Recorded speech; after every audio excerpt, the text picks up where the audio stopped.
Hello, I'm Hansi Parchment. You're watching Talawa TV with Crystal Davis. I feel like I'm from UK, you know. See the moonlights on the town. Whoa, I'm getting ready. Talawa TV is in the town. Whoa, I'm getting ready.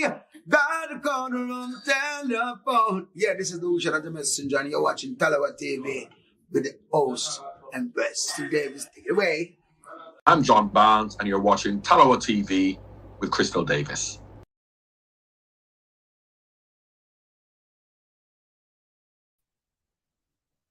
My Talowers, let me go ahead and try and sort out my microphone. Hopefully you guys can hear me well. I don't know, am I too close to the screen? Feels like I am. I can't even hear myself. So let me know if you guys can hear me. Hopefully the audio sounds all right. I really cannot hear myself. Okay, because I was turned down. That explains it. Before I forget my manners, happy Sunday to you all. Good afternoon, good evening, possibly good morning. Or depends on where you're based in the world. Welcome back to another live watch along. I hope you guys have hit the like button, by the way. Where's your manners? Excuse yourselves. So let's try and make it a peaceful Sunday, guys.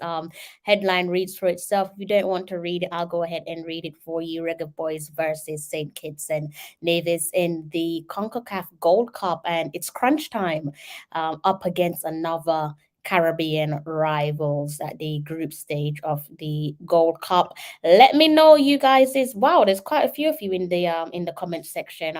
That's good to see. Again, let me know if the audio sounds all right. If it doesn't, then clearly there's something that I need to do my end. Probably need to make a few tweaks. I think I'm gonna stick to the same format as the last live watch along, guys, in the sense that just to bring everyone up to speed, I'm going to be playing the press conference, right, for Jamaica and also for St. Kitts as well.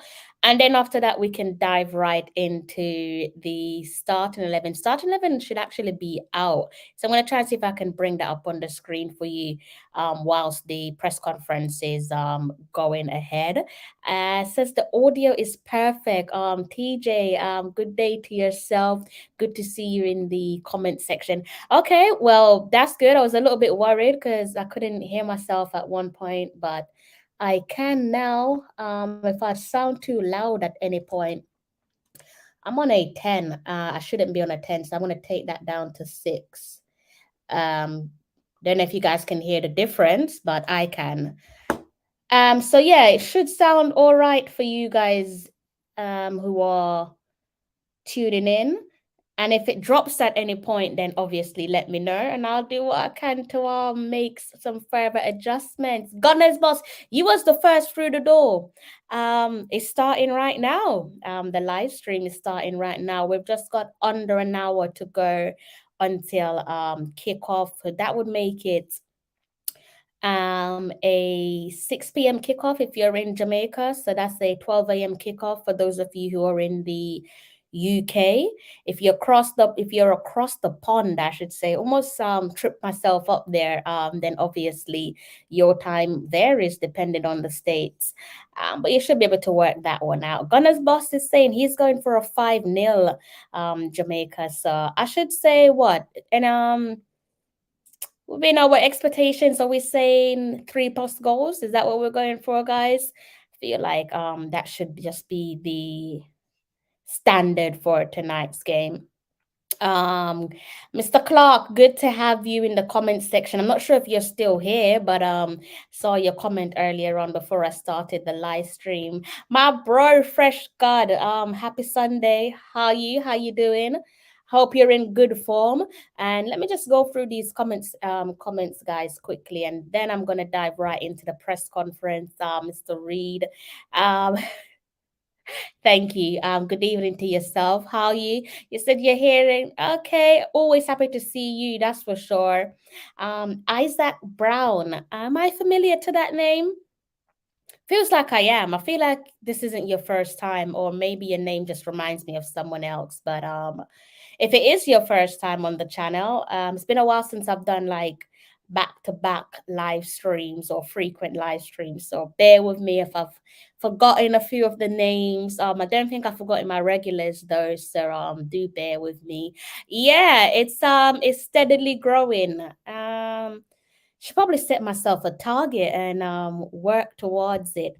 But I'm well, I'm good. I can't complain. So you're saying 7-0 Jamaica. I get the gist. I get the gist of what you're saying. 7-0 Jamaica. All right. So you're nearing, you want a complete hammering tonight. All right. Okay, so let's go ahead and play the press conference. As Jamaica are acting as the host tonight, even though we're playing on American soil. You say it's not my first. I figured. I was thinking your name does look familiar. So yeah, I did think maybe it's not your first time, right? That's enough of me chatting at you guys. So let me go ahead and play the press conference. Also, if you want to join the live stream at any point, I should be a pinned. There should be a link. I should have pinned the link to the live stream. If memory serves me well. If not, let me go ahead and drop it in the comment section for you guys again. And use your manners tonight, guys. Please go ahead and hit the like button. It won't cost you a thing. I promise you. All right, guys. So let's just dive right into the press conference. Engine is not only performance; it's thinking ahead as well. So, as a player for one of these Caribbean national teams, what is it like? What does it mean to you to see all these Caribbean teams, Jamaica, Haiti, Guadeloupe, Martinique, they're all doing very well with chances of advancing to the knockout round? Yeah, of course. It's obviously nice when you see other Caribbean teams competing in the same competition as you. Just shows how far we've all come. But I think ultimately we've just got to focus on us and focus on our target and our main objectives. And that's, like I said, that's not to come here and make up the numbers and just to take part. We're here to win the competition, and that's it. And then another question. You've been with Jamaica now for a while, for several years. You've played in different tournaments, Nations League, previous Gold Cups. Is this the strongest Jamaica squad you've ever been a part of? Do you feel like it's the best one that you've played on? I'm not someone to judge squads, to be fair. Whatever squad gets picked at the end of the day will be the strongest squad that's available. So I just leave that noise to other people to make up their assumptions and to say, oh, this is the strongest squad or whatever. There's other players that could have been a part of the squad. They're not here for whatever reason. I don't know. But yeah, the squad's here, and this is the strongest squad we've got available. Thank you. Next question, gentleman here, front row. Robert Williams, IRFM Jamaica. Coach, you mentioned the psychological advantage of topping the group, but are you overly concerned about whether you finish at the top or second? No. I also said it really it's not in our hands who we will face, because we are Group A. We will finish first our games, and then we don't know how the other groups will end. So we are not in control who we will face, because we will finish our games first. But it's always nice to look at the table and see Jamaica topping it. But otherwise, it really. How we're feeling, guys? Should we dive right into the starting 11? Should we dive right into the Jamaica starting 11? I can tell you off the jump, there is a few changes there, particularly at the back. That should not come as a surprise to you guys, though, especially where the centre back is concerned, given our number of yellow cards that we've accumulated over the last 2 games. So that be it against the United States, the current holders of the Gold Cup, and also against our Caribbean rivals, Trinidad and Tobago. But there's also a change between the sticks as well. So if you guys want to know the starting 11 straight away, then I'll go ahead and pause for a bit with the press conference and give you guys the starting 11. You guys are in charge, so let me know. Gavin Williams is saying, what time does the game start? Well, it depends on where you're based. If you're in Jamaica, then it's a 6 o'clock kickoff. And if you're elsewhere, maybe across the pond in the States, then like I said earlier on, it varies, depends on which state you're in. If you're in the UK, then that is a 12 a.m. kickoff, right? I was going to invite myself over to yours. Maybe you guys there in the comment section. What's on everyone's dinner menu? Let me know. You know, I always like to know what you guys are eating. I might invite myself over. Who told you I cooked today? Maybe I didn't cook. That's a wild expectation on myself. You're in Canada, okay. So I don't know your time zone, unfortunately. But like I said, if you're in, just go by Jamaica, you should know your time difference between wherever you're based in Canada. The kickoff time is 6 o'clock for Jamaica and 12 a.m. if you're in the United Kingdom. So yeah, guys, let me know if you want me to give you the starting 11, the Jamaica starting 11, that is. If not, I'm going to sit back and listen to the rest of the press conference with you. Try and make yourselves comfortable because you have under an hour to go until the game kicks off. Is not that much important. If we are number 1 or 2, it's just to win and to go to the next round, and then be ready for whomever we will face that round. Another question, Coach. This would be your first big tournament this side of the world. Describe for us how it has been in terms of organization, logistics, how you find it. Now it's pretty different. Both from Euro finals and World Cup finals, the logistics is much better in those competitions than this one. Long distances in driving, 2 training sessions, and stadiums is football stadiums. A long walk, for example, in Chicago, a 4-minute walk into a halftime, 4-minute walk from the halftime makes it only a few minutes you have in the dressing room to deliver whatever changes you want to deliver. So it's big stadiums, but long walks, which is so just these small details is different, and I need to learn and I need to adjust as a coach. But it's kind of, when you're not used to this, it feels strange. So when the referee said, "Yeah, no, you have to go for the second half," I was not only halfway through what I was planning to.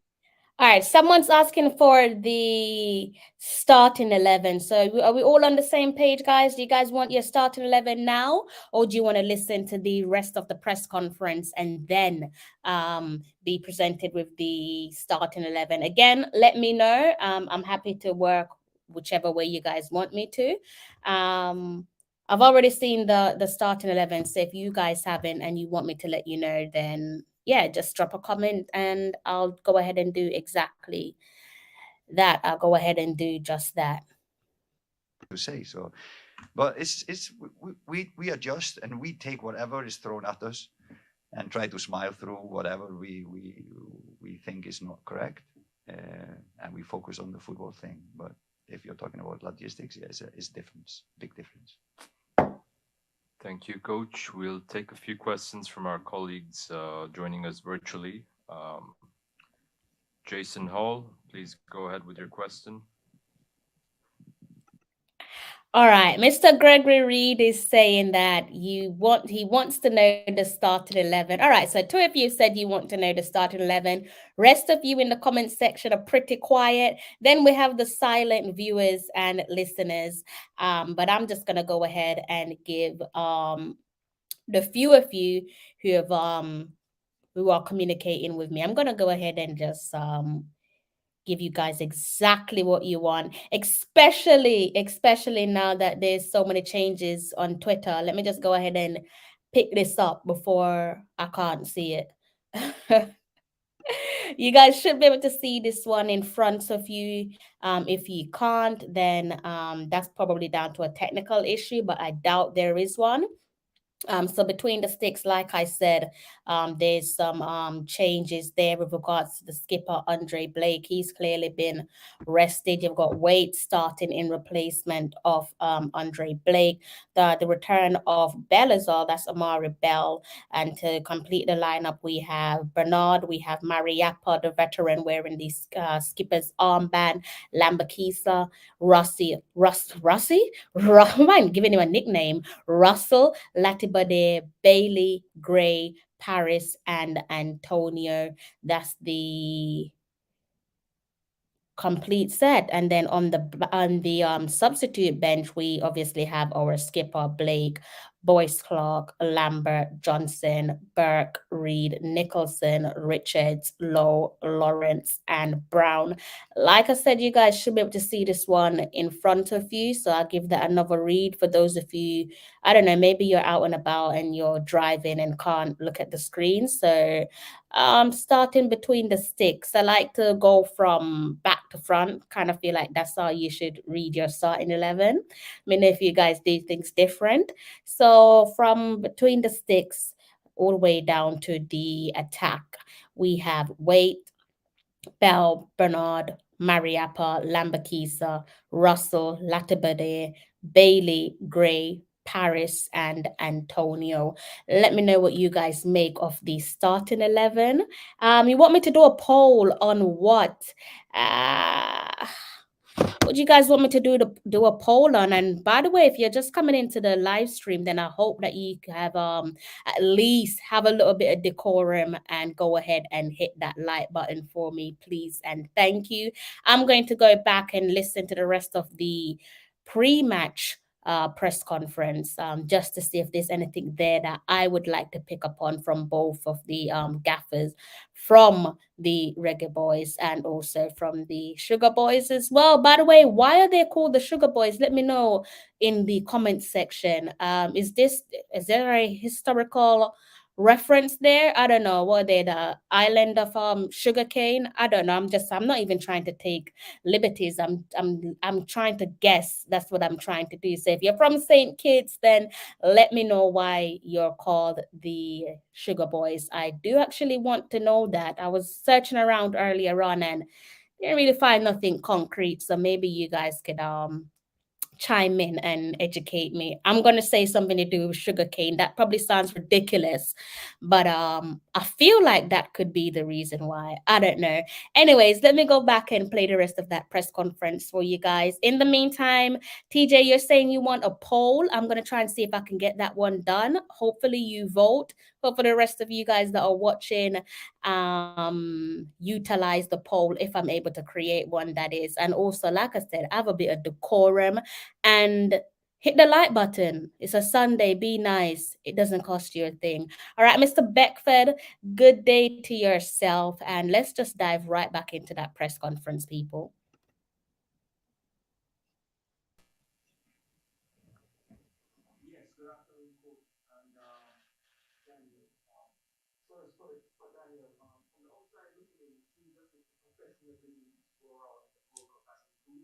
We're seeing more footage of the trainings and interviews and things of that nature. As someone who has been a part of the two camps before, is there anything that has been noticed inside the camp as well? Yeah, of course. You know, like you said, people on the outside are noticing, a lot of changes. But we're not here to focus on that. You know what I mean? We're just here to focus on the football side of things, and to try and, gel as well as we can, put some good performances together and, go out there and get the win every single time. That's what we're focused on, really. The other part of it, it's obviously nice to see, and I'm sure it's obviously nice for, the people on the outside to see as well, but it's not really something that we're focused on. Thank you, Daniel. Next question, Norando Brown. Hello, coach. Respectively, Norando here from Halftime TV. We've seen the first two games of the Gold Cup so far. You made key changes to the back four. The rest of the team is doing this thing. You say you nailed down the perfect four, the ideal four for the rest of the tournament. Can you repeat? The game against United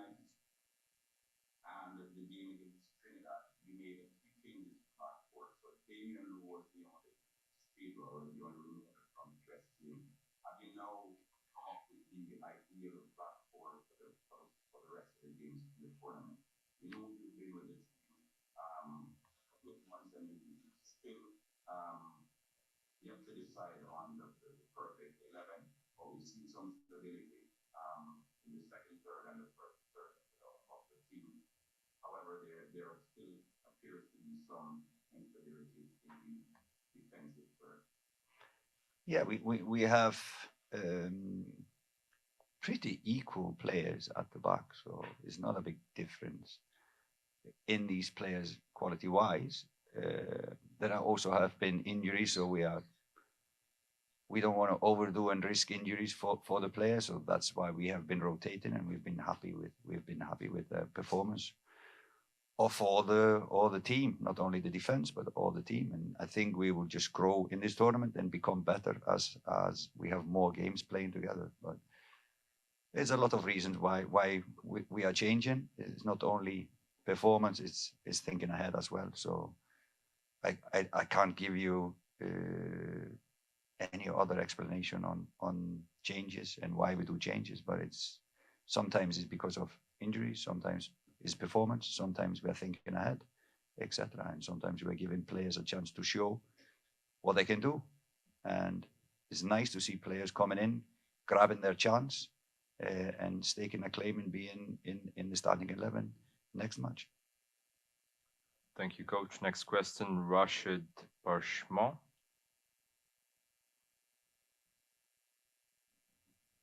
Yes, good afternoon, Coach. Daniel, Rashid Parchment here from Boyz. So, if you are to top the group, it's like you're going to have to go to the US, and it's probably going to come down to the group, like the US, like in Trinidad.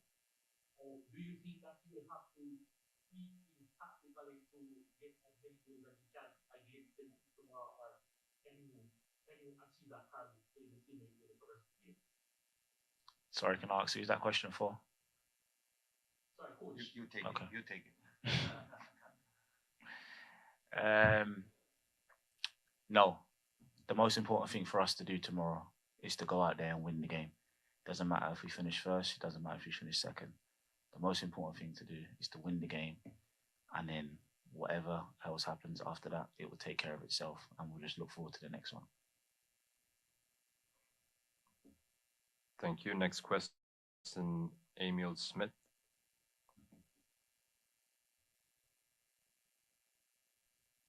Yes, good afternoon, Coach and Daniel.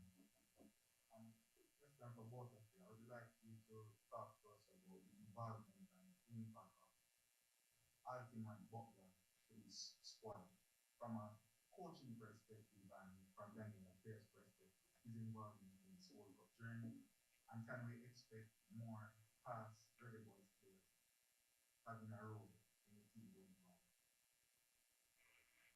Yeah, if I can start with from the coach's perspective, it was a wish of mine to try to include the past Jamaican national players more to what we are doing.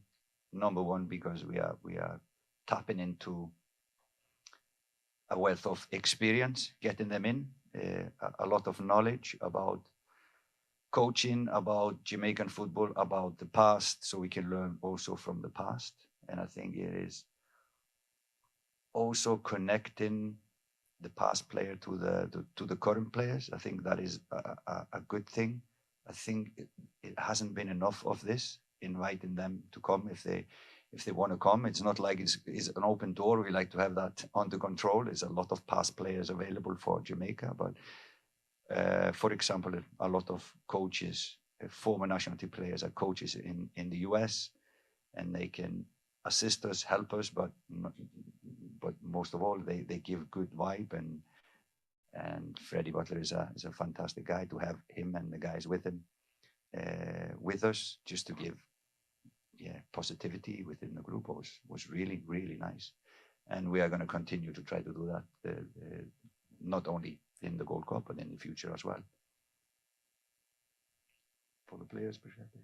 Yeah, obviously, just to kind of repeat what Coach said, it's obviously nice to, have previous past players, in and around the squad, just to even just, talk about like the history of Jamaica. Obviously, there's probably a few players already in the squad that will know, but then there's obviously some that probably wouldn't know, so even just to have a conversation with them, 10-15 minute conversation, and you never know, you might, you could learn something new. So yeah, I think it's a real positive that we've got someone like that And hopefully, in the future we can have more people like that to come on this journey with us. Just to highlight, the history and everything that Jamaica's about. Mr. McGregor, why do I always call you? I'm focused on the wrong comment. Yes, yes, that is right. Good day to yourself. Sorry, I saw your comment earlier on, and also Philip as well. I was keeping an eye on you guys' comments. How you doing? I hope your family's all right as well. Everybody's good my end. So I hope your family's all right. And yeah, Mr. Beckford, of course, you're more than welcome to join the show whenever possible. I don't think I'll be finished by then. The game is kicking off in, call it maybe 34 minutes time. I think someone asked where can they watch the match, right? If I'm not mistaken.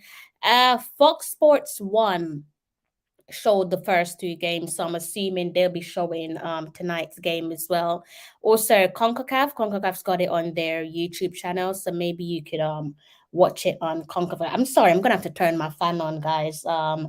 Let me know if it's too loud. If it's too noisy, then I'll try and do something to fix it, but it's way too hot. Okay, that's better. So yeah, you can go ahead and try the Concacaf YouTube channel if you want to watch the game live and direct. If you're not in the States, or I believe if you're not in Canada as well, don't quote me on that. Then I think you might need a VPN. Possibly the same might be said for the Caribbean as well. And I think the game's showing on ESPN, but most certainly the first two games were shown on Fox Sports, so should be more of the same for tonight. I'm still trying to figure out how to watch it my end. So if anyone has any links, then send me a message. I don't know, DM me on Instagram, because Twitter can't be trusted these days. So send me a DM on Instagram if you find a way of watching the match. That's if I can't figure things out myself. But fingers crossed, hopefully I'll be able to figure something out.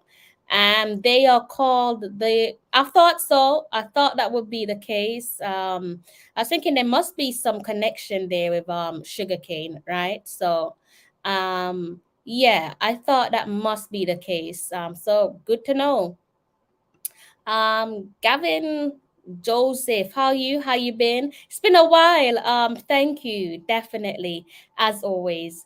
More than happy to be back, especially with you guys there in the comment section. VPN, yeah, you might need to download a VPN. I'm guessing that depends on your location, which is weird because CONCACAF for me, especially where I'm based, I could usually some months back go onto the CONCACAF YouTube channel and watch the games from there direct. But for this year's Gold Cup, things have changed. I'm not happy about that. So anyone is friends with anyone at CONCACAF, tell them to change it back. Not liking this new way of doing things. The press conference for the Jamaica team has almost we've gone past half of the press conference, so we're just gonna see this one out. Then we're gonna hear from Saint Kitts, and then I'm gonna go back and look at that starting 11 for you. Possibly look at the formation. Got a little quiz that I want to throw at you guys this way as well. So, and hopefully I'll be able to cram all of that in before kickoff. And we have, call it, say 30 minutes until kickoff. So I'm going to play the rest of the press conference, and feel free to drop your comments and all your questions. And if I pick up on it, then obviously I will address it. But we always have maps. Well, yeah, true. That's true. Thank you. Jason Hall, did you have another question? Go ahead, please. TJ. Congratulations, TJ. Always proud of you. I'm glad that things are going good with you and school, and long may it continue. Keep those studies up. Seems like you're heading in the right direction, so long may it continue. Hope your exams go according to plan, or maybe even better than what you anticipated. All the best with your summer exams and your results, and then you move on to the next chapter, right? So all the best with that.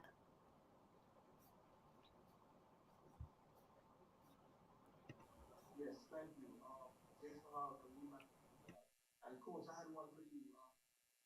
I heard you say earlier that the aim is to basically get out of the group, right? Now, in order to do so, I know you had mentioned earlier in the tournament that it is a tournament football, and you have to be mindful of not putting too much minutes on each of the players' legs. So, with that being said, can we expect to see more changes in the third last group stage match? Yeah, you can expect everything or anything, but I'm not gonna tell you here. Thank you, Arch.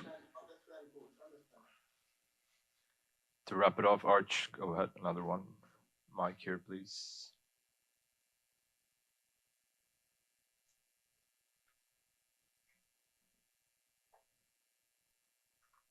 Coach, I wanted to ask you about Damari Gray. He's adapting to this Jamaica team.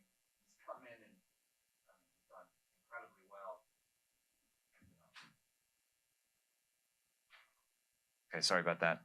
Asking you about Damari Gray, his impact upon joining this Jamaica team. He's done so well so far in this Gold Cup.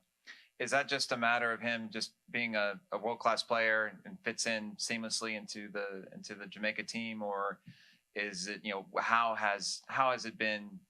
How has he adapted so well and so easily to this team? Where does that come from?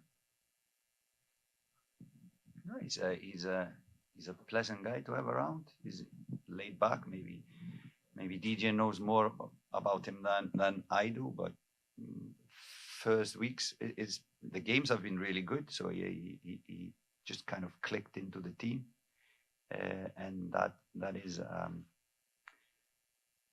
a credit to the other players, that the new guy comes in and he plays well with them. It's not a given thing that a player comes in and plays well, and I hope he will even get better when he gets to know the players on the pitch more than he does now. So for sure, we are happy with him, but maybe DJ can talk more about him as a person. I don't know that much about him, so we have been thinking about the team in general, so we're not focusing much on the individuals. Now we have some more time to sit down with the individuals, but it has been for our coaches mostly about the team and how the team will work together, but individually. Yeah, it's obviously been a pleasant, for such a good player like Damari to obviously come in and join us. And like with any other player, we bring them in with open arms.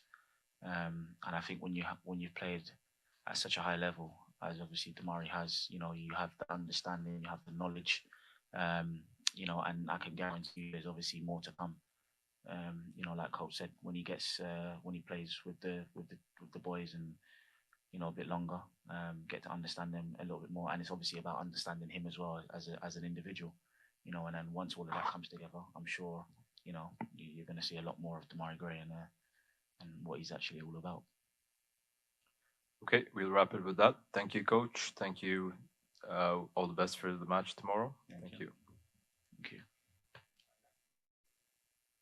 Welcome everybody to the Gold Cup press conference from St. Kitts and Nevis. Here with us, the coach Austin Hoggins and the player Jamal Jeffers. Coach, a little bit statement of the game for tomorrow and Jamaica. Right? A statement for the play for tomorrow and with Jamaica.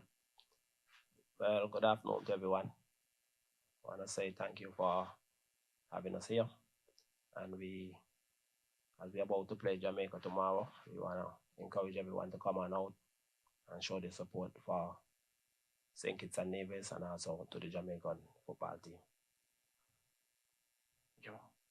I echo the same sentiments as the coach.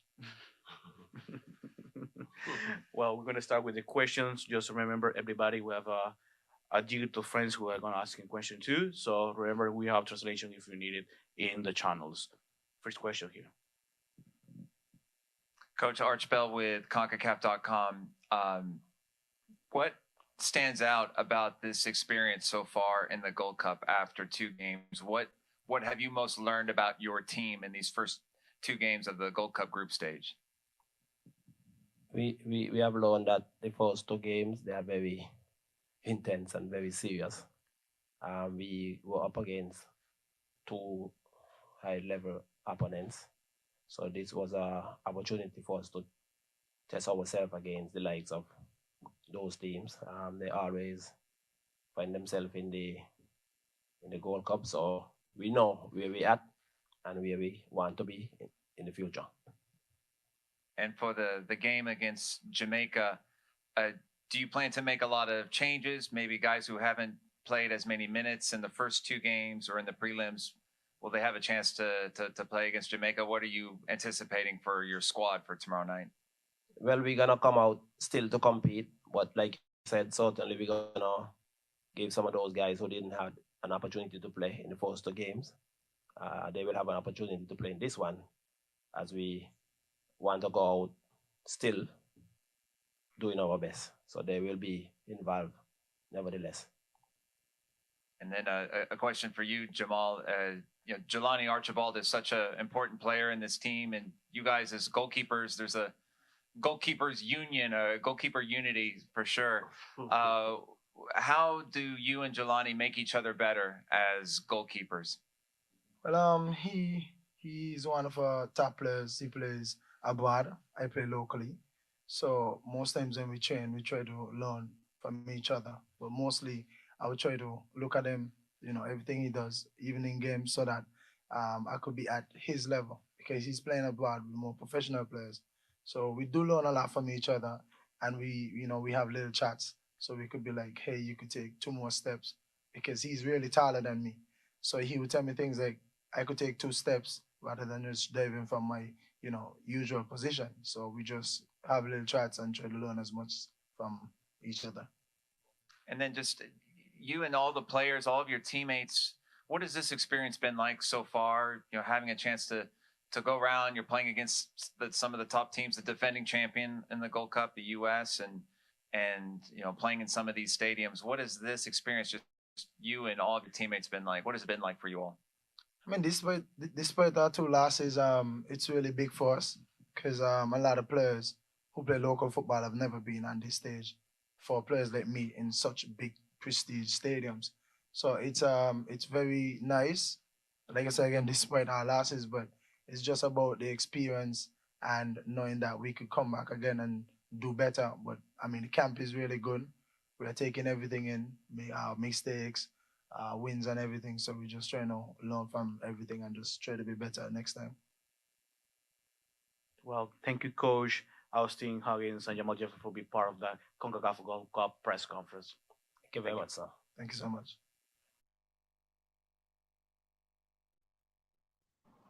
All right, that is that for both of the press conferences. And if you missed out on that, then I don't know what to tell you. Maybe hit the rewind button and go back a step before kickoff. We've got about 20 minutes until the game kicks off, 3rd match of the Concacaf Gold Cup for the Reggae Boyz versus St. Kitts. So some of you have seen your score predictions. Again, in terms of where to watch the game, I think that's been like a frequent question.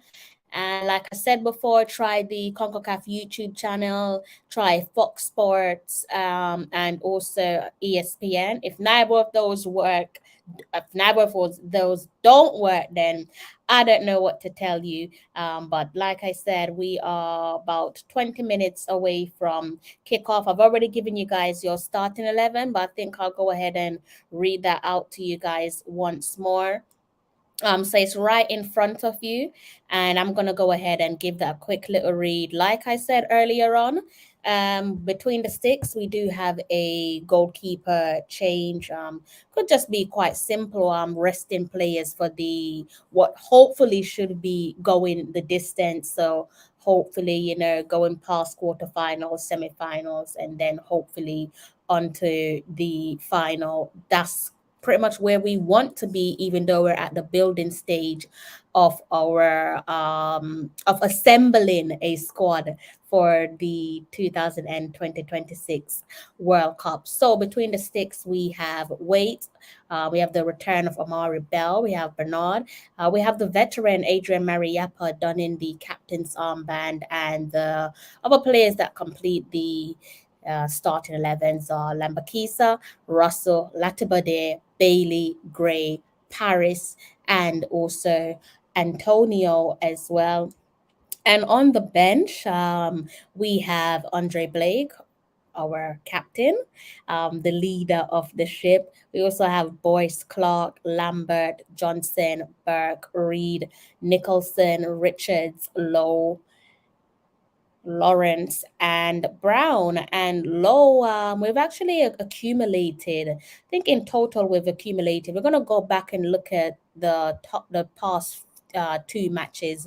So that be against the United States and also Trinidad and Tobago as well. And those games kind of spell trouble in terms of the yellow cards that were handed out. And obviously, the reason why I'm saying that is if one player accumulates two yellow cards, then obviously you'll have to miss the following game. The cards does go over into the quarterfinal stage. So with that being said, in case you're wondering, that's why we don't have a Damian Lowe. So if we go ahead and look at how the table is standing, let me see if I can get that up for you guys. I'm going to do a quick little stop that shared screen, and then I just probably look quite big on your screen.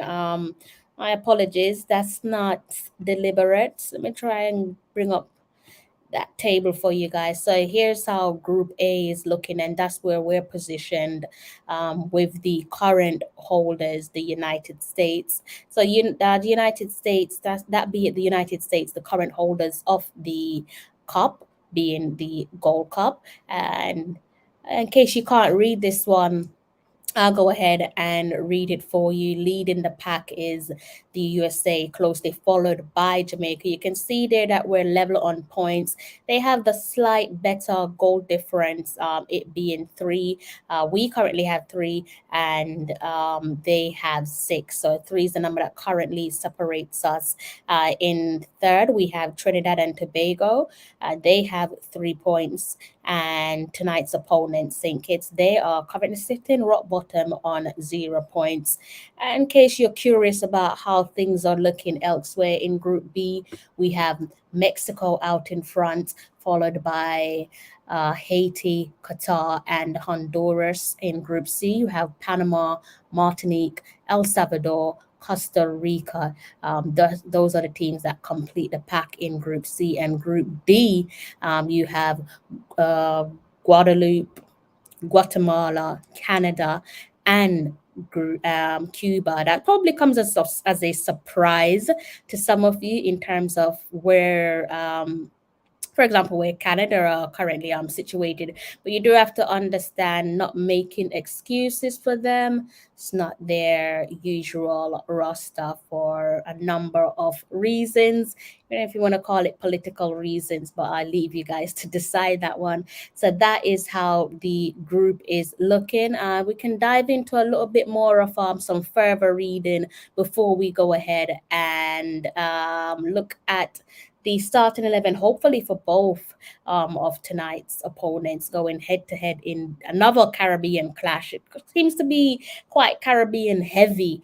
That's a huge win for the people of the Caribbean, depending on whichever island you're from. And you already know who we support over here. You only have to read the name of the platform. I don't know, guys. Are you guys being nice to me? Have you guys been hitting the like button? Tonight, you know what we're doing? The word for tonight is decorum, guys. Have some decorum when you enter the live stream. That simply means go ahead and hit the like button. It does not cost you a penny, so please do go ahead and hit the like button. Hopefully, I'm not speaking too fast. And more importantly, I hope what I'm saying makes sense. Hopefully, I'm not just waffling on. So let's go ahead and look at another bit of key information that you guys probably want to etch in the back of your minds in terms of my thing that I'm looking at, by the way, guys, is and I should probably ask you guys this in terms of what are you keeping your eyes out for. For me, at this stage of the tournament, the big thing that I'm looking out for, particularly from tonight's game, given the number of yellow cards that we've already accumulated, I'm looking at discipline, looking to see just how disciplined we are as individuals and also as a collective as well. I don't know if we want to extend that to the touchline. We don't seem to have anyone who's taking things beyond the boundary on the touchline so far. So fingers crossed, long may it continue. And here's how we're looking in terms of this one was put together. When was this put together? This was put together the 14th of April. Seems like such a long time ago. So let's go ahead and look at the next stage, which will be the quarterfinals from 1 to 4. Winner of Group D versus second place Group A. Winner of Group A versus second place Group D. Winner of Group C versus second place Group B.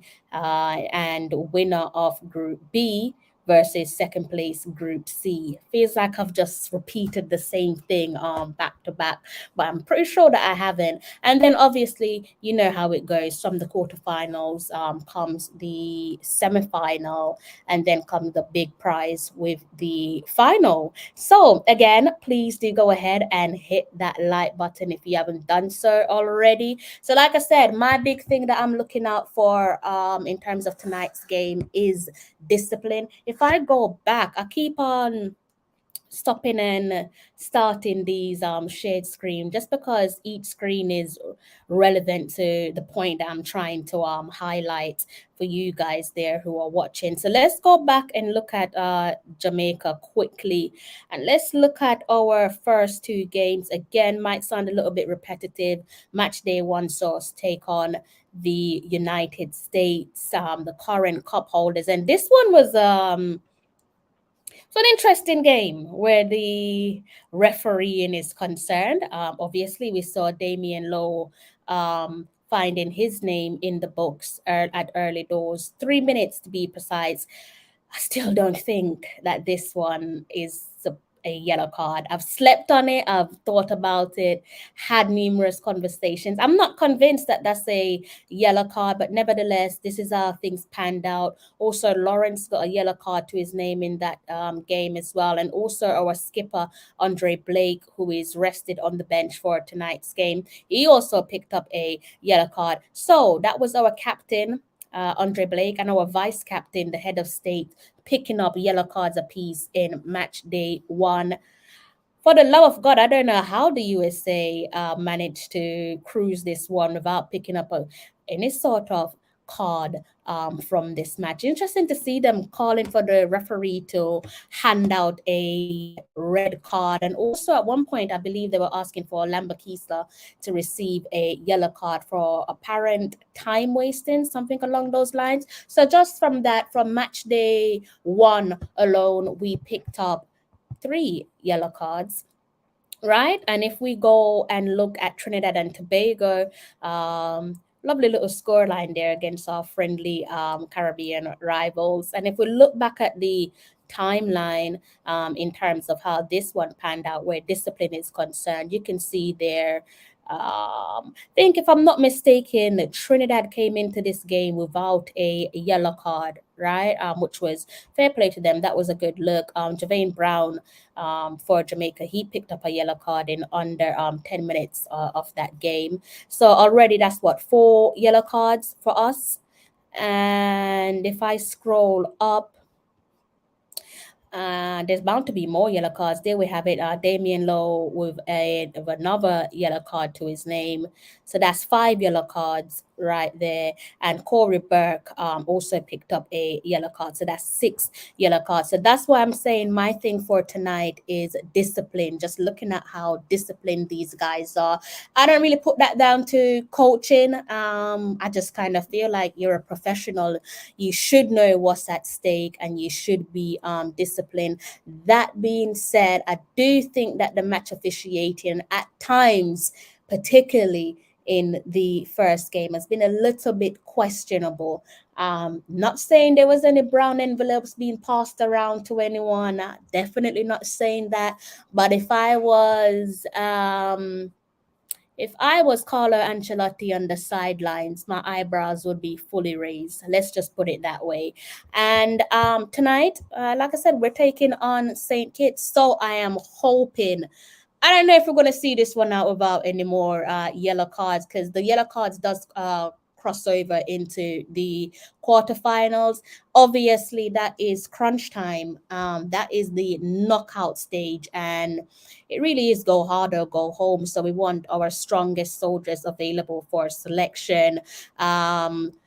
In terms of Damian Lowe not being available due to the discipline there concerning his yellow card, his tally of yellow cards, hopefully, I don't think it should cost us for tonight's game, but who knows? Football is played on the day, as they always say. But I don't think it's going to come back and haunt us.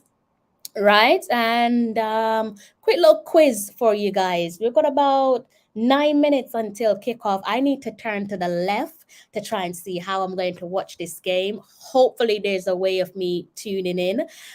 If not, I'm going to be leaning on you guys in the comment section. I can't see the comment section at the moment because I'm looking at a different screen right in front of me. But quick little question for you guys where the Gold Cup is concerned. Can you name all the players who have scored a brace for Jamaica in the Gold Cup? So a brace meaning 2 goals in the Gold Cup. Can you name any? Let me know. Should I go ahead and give you guys a big hint? I mean, all you have to do is look back at last game. There's a brace scored. So there you go. There's a few players there for Jamaica that scored braces in the Gold Cup. So let me know who those players are, right? You already know one. I'm not going to tell you guys the rest of the names. I might tell you if you haven't figured things out by halftime. So that's a little quiz there for you. In terms of our opponents, let's see if we can maybe get up their starting 11 as well. So I'll make it fair. See. So yeah, there you go, guys. That's the standard 4-4-2 that Jamaica is working with. Are you guys in favor of the 4-4-2 formation? Let me know. And if you are from St. Kitts, you're repping St. Kitts, then you can go ahead and take a look at how your team is lining up. And they come into tonight's match without sounding like a broken record. They come into tonight's match rock bottom of our group, not to rub salt in their wounds. And I think we've figured out why they're called the Sugar Boys. I did say at the start of the program that I think it's because of sugarcane. I don't know, it sounded ridiculous when I was thinking about it, but I held firm that this is the reason why they're called the Sugar Boys. Someone in the comment section did a little research, and apparently we're on the right lines. So unless we're wrong, please do try and correct us. And congratulations to St. Kitts. There is some positives there for tonight's opponents without trying to dampen the mood for them first time competing in the Gold Cup. So they could easily use this as a learning curve. And like I said before, they're nicknamed the Sugar Boys. I don't know if they're picking up any sweet points tonight because they are currently on course for a hat trick of defeats. That's what's on the cards for them. Best of luck to tonight's opponents as they are another Caribbean team in the tournament, but the name of the platform speaks volumes, so you already know who I'm rooting for. Some of you are going with a near double figure hammering. Some of you have been saying 7-0. I think quite a few of you are saying 7-0, right? Good evening to yourself, Mr. Baker. What's on the dinner menu, guys? Let me know what's on the dinner menu. Maverick says he didn't give me a I didn't get your prediction. Oh, I did say I'm expecting 3 or more goals. 3 plus goals is what I'm expecting. More importantly, I just want the win, and I also want us to be disciplined. I think the win and being disciplined is way more important than a hammering, a thrashing. It's no point hammering someone and then being on, I don't know, an additional 3 or 4 yellow cards, where players from the previous 2 games also picked up yellow cards. Like I said, these yellow cards cross over into the quarterfinals. So yeah, we're looking at discipline for tonight's game. And you guys haven't answered my question. I did ask earlier on if you could name all the players who have scored a brace for Jamaica in the Gold Cup. And the only obvious one that I think you should all know comes from the game against Trinidad and Tobago. And we've got 4 minutes until kickoff. So I need to try and figure something out. In the meantime, I'm going to keep that on screen for you guys. I hope you guys have been hitting the like button, by the way. And if you haven't, then shame on you. So please do go ahead and hit that like button. It doesn't cost you a penny. And it's a Sunday, so take a day off and be pleasant if you can. 81. What is this in reference? I've said quite a lot. So what is this in response to is what I should say. The players are out on the field. All right. I like that. Thank you. I appreciate it. Where are you watching the game, Maverick? You seem to be the man who knows it all. I'm definitely going to perhaps need to lean on you in the comment section, because at the moment I can't see the game. It kind of sucks. But I'm hopeful. That something will come through. Someone actually gave me a good link for the last live stream. Big up Rochelle. Rochelle came through for me for the last live stream. So let's see. I think we're in, guys. I think we might be able to watch the game tonight. That's good, because boy, we'll be looking quite stupid if I couldn't find a stream. So yeah, as I said earlier on, Fox Sports 1. So that's what we're working with tonight, right? Fox Sports 1. 7-0 Jamaica. Sorry, St. Kitts. Jammer. I feel like this is your first time on my channel, so welcome. I hope you've hit the subscribe button and also the like button as well. And if you guys want to join me at any point during the live stream, I did pin the link to the stream itself, so you're more than welcome to click on that link.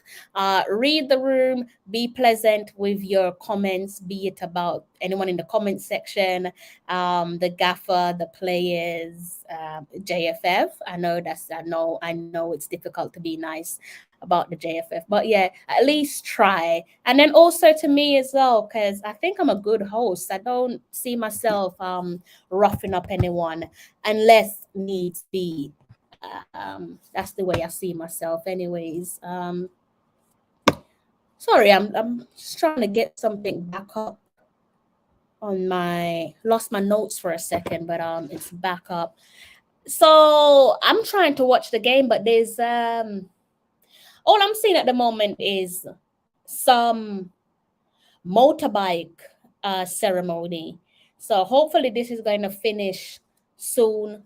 But kickoff should be a couple seconds away, right?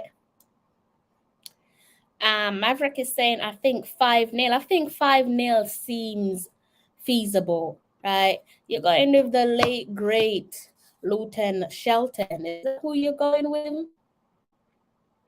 You're going with Luton Shelton. Okay. Okay, I'll let you guys know at halftime. I'll give you the answer to that at halftime. Gary Lynch, Mr. Lynch, how you doing?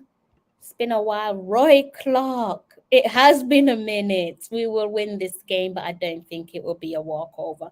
I'm not expecting a walkover, neither. And hopefully it won't be a walk in the park. 1 minute. Yeah, I don't know what's going on with my stream, but it's showing, like I said, it's showing like almost like BMX stuff, which is not what I'm here for. So I'm gonna give that a couple minutes or so and see if it switches. If you're watching from Fox Sports, it should be Fox Sports 1, right, guys? Because that's what I was told. I was told that it'd be shown on Fox Sports, and that's what I'm working with. Thank you to those of you who have hit the like button. You guys are being pleasant, more than pleasant tonight. I don't know, maybe it's because it's a Sunday, but thank you for hitting the like button for me. Definitely appreciate your support. Cannot thank you guys enough. This is starting to irritate me because by my calculation, the game should be kicked off by now, right? Or if not, nearing kickoff. So all right, let me try my phone instead. So bear with me, people. Let's see if I can get something up on my phone.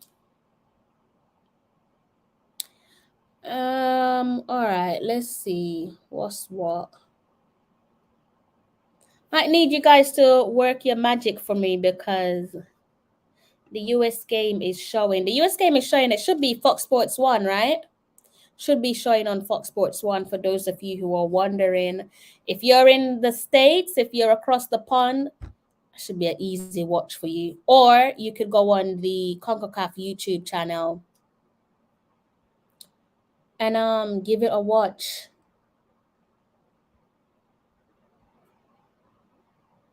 I think it's gonna start. I think my stream is delayed, guys. So bear with me. I should be able to give you minute by minute update. But for the time being, let's just work with what's in front of us. I'm gonna hold my breath and say I take great confidence in this stream working. Michelle Thompson, I don't think you want to be in the studio, so I'm gonna leave that door open for you. I don't trust that you want to be on the screen with myself. I think you're probably trying to watch the game. If that's the case, then you're in the wrong neck of the woods. So, and your device says it's not connected, so you're not off to a good start. So let's see if I can refresh this page. All right. Yeah, guys, I think this is going to work. So what I'm going to do is I'm going to try and change my headphones. Is it just me or has the game not started? Because I'm seeing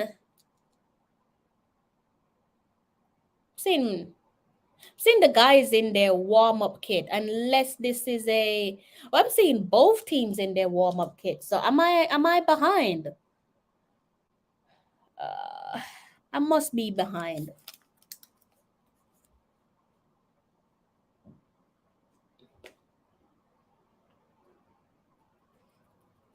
I must be behind, right?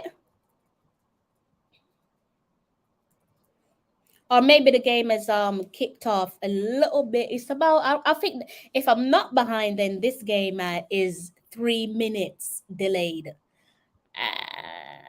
Yeah, I reckon the game is 3 minutes delayed. I don't think I'm that far behind. All right, so what you guys are saying. Saint Kitts Anthem. I'm not quite there yet. So maybe I am behind, but more importantly, the game itself hasn't kicked off. Saint Kitts will throw everything in this game, maybe 5-0. Jam about to come on screen. Jamaica about to come on screen. It's live now. So yeah, the game is live. You've got your starting 11 for both teams, and now seeing it on Fox Sports 1. So you are delayed by 3 minutes. Yeah, I'm currently being shown the starting 11. So clearly, I can't give you guys minute by minute because you're going to be further ahead than myself. So what I can do is keep it as frequent as possible, right? Because what I'm looking at right now is the teams, both teams walking out. Tonight's skipper for the Reggae Boys is the veteran Adrian Mariappa, and we're donning our, I can't even say black kit. Let's just say away kit because that looks more brown than black, right? So we're donning the, I'm assuming what's supposed to be a black kit, but either way, we're donning the away kits for tonight's occasion. So, game's almost kicked off for me. I don't know if it's kicked off for you guys, but I'm currently looking at a commercial break, so it should be kicked off soon. And again, it is Fox Sports 1. I'm pretty sure I saw the last two games were shown on ESPN. And again, if you don't want to work with Fox Sports or ESPN, then you can try the Concacaf YouTube channel itself. So you have three options there, and at least one of them should work for you. So good luck. Can we get 5 more people to hit the like button? Is that too much to ask for? Can we get this to 100 likes before the first, say, quarter of an hour of the game? Before quarter of an hour of the game, can we get this one to 100 likes? We're at 95 at the moment. So if 5 of you could go ahead and hit the like button, then that could take it to 100 likes, which should be quite quick.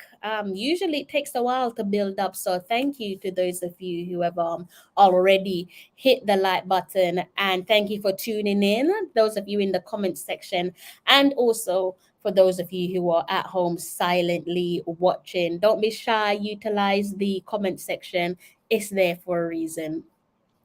Right, so let's go ahead and look at tonight's headline. If you don't want to read this one, I'll go ahead and read it for you. It's Reggae Boys versus Saint Kitts in the Concacaf Gold Cup. Don't think anyone's predicting Jamaica to lose tonight. Surely it can't happen. Not that we're being disrespectful to our opponents, but I don't think that's going to happen. Again, let me know what you guys are looking forward to for tonight's game. Might sound a little bit repetitive, but as I said before, my big thing that I'm looking at is discipline. Right? Discipline is what I'm looking forward to. We've already accumulated a total of 6 yellow cards. Damian Lowe picking up 2 yellow cards in back-to-back games, hence missing tonight's game due to number of yellow cards accumulated. And kickoff should be underway. Looks like we've got our opponents kicking things off. Stadium's big but empty. And we are off. We are on the way. Match number 3, and it is the final match of the group stage. Next up inside is crunch time. That be it, the quarterfinals. All you have to do is look at my pinned comment. I have a pinned comment. You can go ahead and click the pinned comment, and that will take you into the studio. If not, I'll go ahead and drop it again. So you can go ahead and click on that.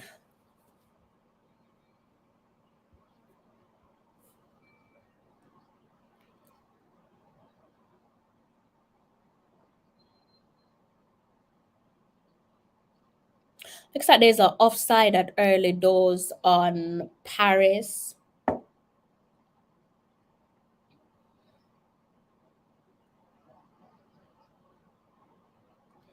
Yeah, that's the early offside for us, guys.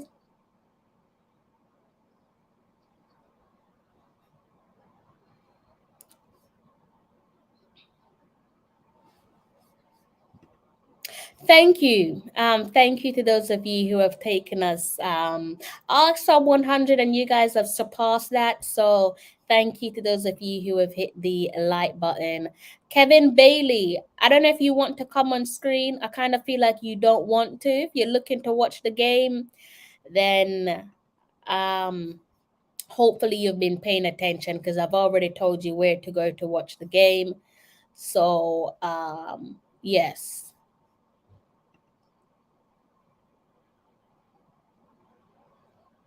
Oh, good threatening start from Jamaica, guys, but I think it's on so far. I mean, it's what, under 3 minutes played, long way to go, but early sign is they're not here to lay down and be run over by us, and why should they?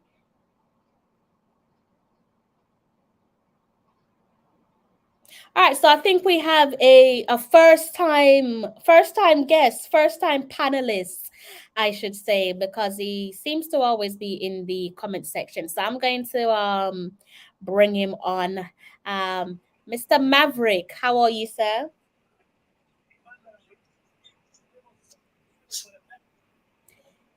Yes, Crystal, I'm doing great. How are you? I can hear you, but I can hear something in the background. Is it the YouTube or is it the commentary?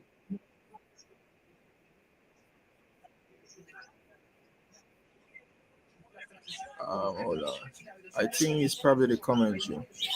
I'm just gonna mute you for a second, because if the commentary feeds back out, then I might get a copyright for the video. I don't know if you're able to turn down the commentary. Is that possible?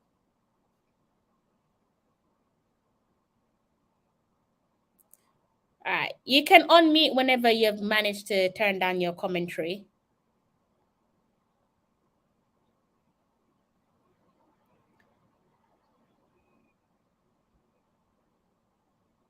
All right, guys, just be patient with Maverick. He's trying to turn down his commentary. And yeah, I probably should have told you guys that earlier on. Usually with YouTube, that's how it works. Hence me having to switch to a different set of headphones, just so you guys don't get that feedback. I would love to give you guys the actual commentary coming from the game, but then I put myself at risk of picking up a what was I saying? I've just lost train of thought of picking up a copyright violation. So yeah, that's what I'm trying to avoid. So if you guys are coming on the stream, then please make sure you mute your commentary.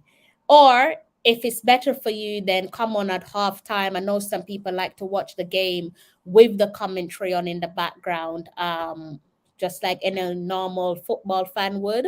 But for the purpose of the show, you're unfortunately not able to do that. All right. Just to save the channel, save me from getting a copyright. Kevin Smith. Is this Kevin Smith? Is this Canadian Kevin, or have I got that wrong? Anyways, good evening to yourself. How you doing? So far, no one has actually got that question right. I don't know if you guys are just not trying. I think it was only Blair that gave it a spin.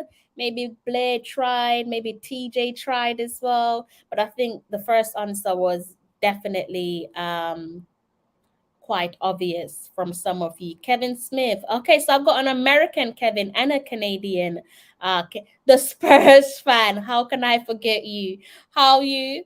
How's things looking up for you and your club? How you feeling about the season ahead? We've got a throw-in, guys.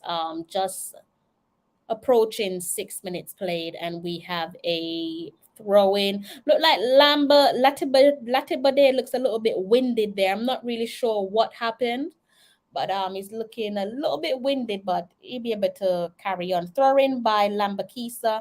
That one is picked up by, I think that was Antonio that picked that one up. It is, because he seems like he's moving into a central position. He's on the run. See if he can catch that one. He does catch it. Ooh! Good turn from Antonio. Puts that one into the box.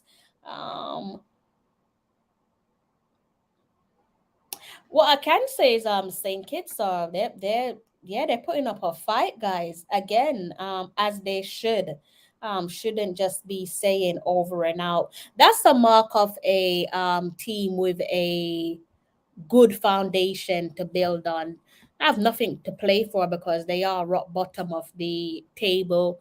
Haven't picked up a win, but it's good to see that they're not here to be run over.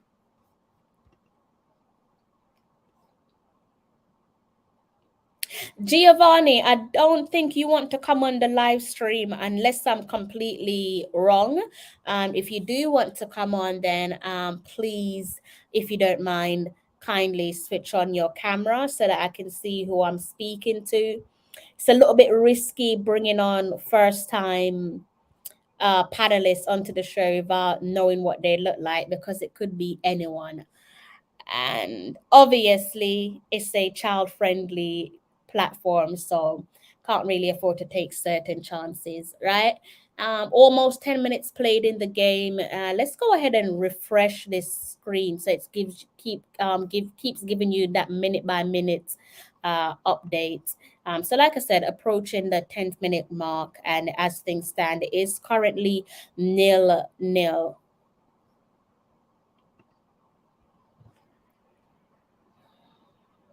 We got St. Kitts on the attack. Oh, good side-footed clearance there by Latibade. We had St. Kitts taking a little shot at goal. I think Giovanni wants to come on screen, guys. So I'm hoping that he doesn't have the commentary in the background. So we're gonna try and give this one a little spin because he's turned on his camera. So I'm assuming that he wants to come on. He's turned off his camera again. So I don't know. I don't know if he wants to come on or if he don't want to come on, but I'm going to leave him to make his mind up.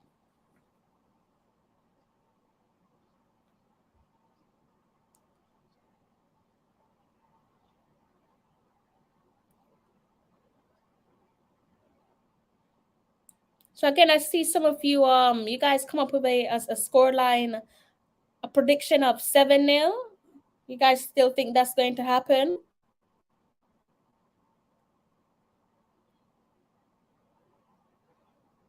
Mark Christian, I can see you in the studio. I don't know if you actually want to come on the screen or not. I don't know if you want to come on, then give me a thumbs up. If you don't, I'll leave you to do your thing. I don't think you actually want to come on. I'm not familiar with your name, so I don't actually think you want to come on the screen. So, but like I said, if you want to come on, then just give me the thumbs up. Also, if you're looking to come on, then I would need you to kindly mute your commentary if you are watching the game on Fox Sports or YouTube or ESPN, wherever you're watching it, then please mute your background so that, or I should say mute your commentary so that I don't get a copyright violation. 2-0, you're going with 2-0. I'm guessing that's 2-0 Jamaica, considering Jamaica are the home team, even though, again, they're playing on American soil. Gavin is going for a 4-0. The prediction seems to be lowering for whatever the reason is. The prediction has gone down from 7-0 to 4-0. Yeah, in favor of Jamaica. So you're going with 2-0 in favor of Jamaica. Oh, is a header that was whipped into the box of St. Kitts. Jamaica on the ball. That one was overkicked by Latibade. I think he was trying to pass that one to Bell on the flank, but that one was way overhit. Too much power on that pass that he was trying to find.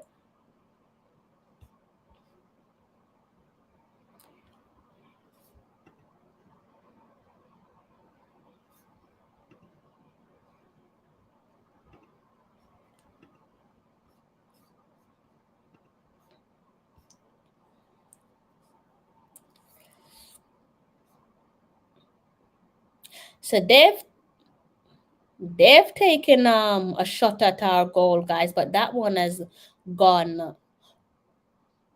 Actually, that one actually fell to the head of Adrian Mariappa, and he headed that one wide. So St. Kitts currently standing over a corner.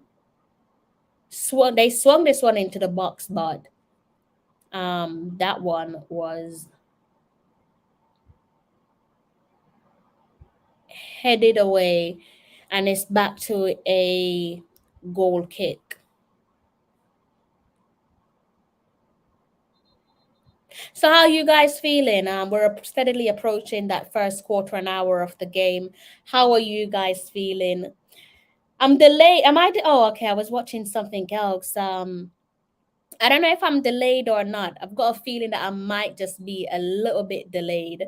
Because the time in front of me is saying 14, and on my screen to the left it's saying what, 12 minutes 55 seconds. So I am definitely delayed. So sorry if I'm sounding almost like an echo for some of you who are tuning in. And again, thank you to those of you who have hit the like button. Appreciate you guys each and every time.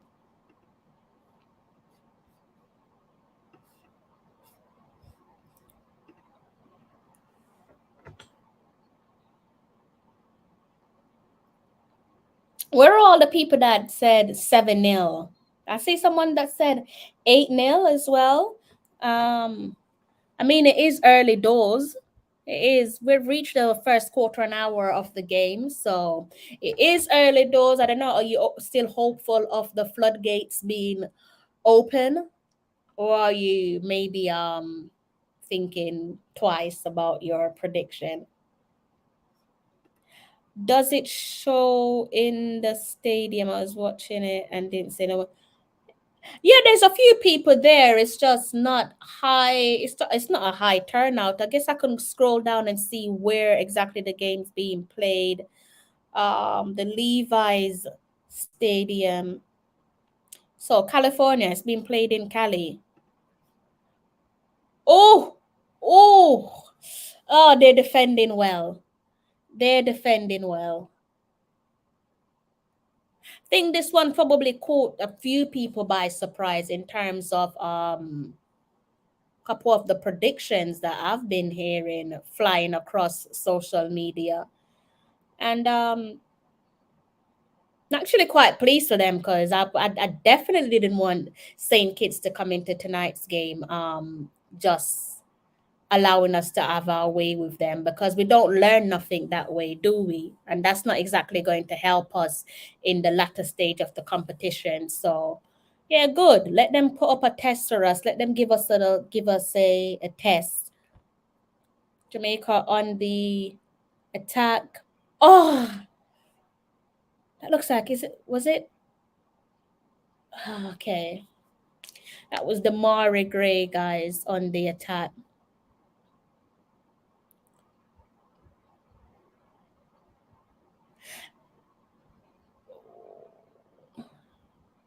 Want to see how far this relationship can go between Bailey, Antonio, and also Demari Gray as well. That link up play for the future.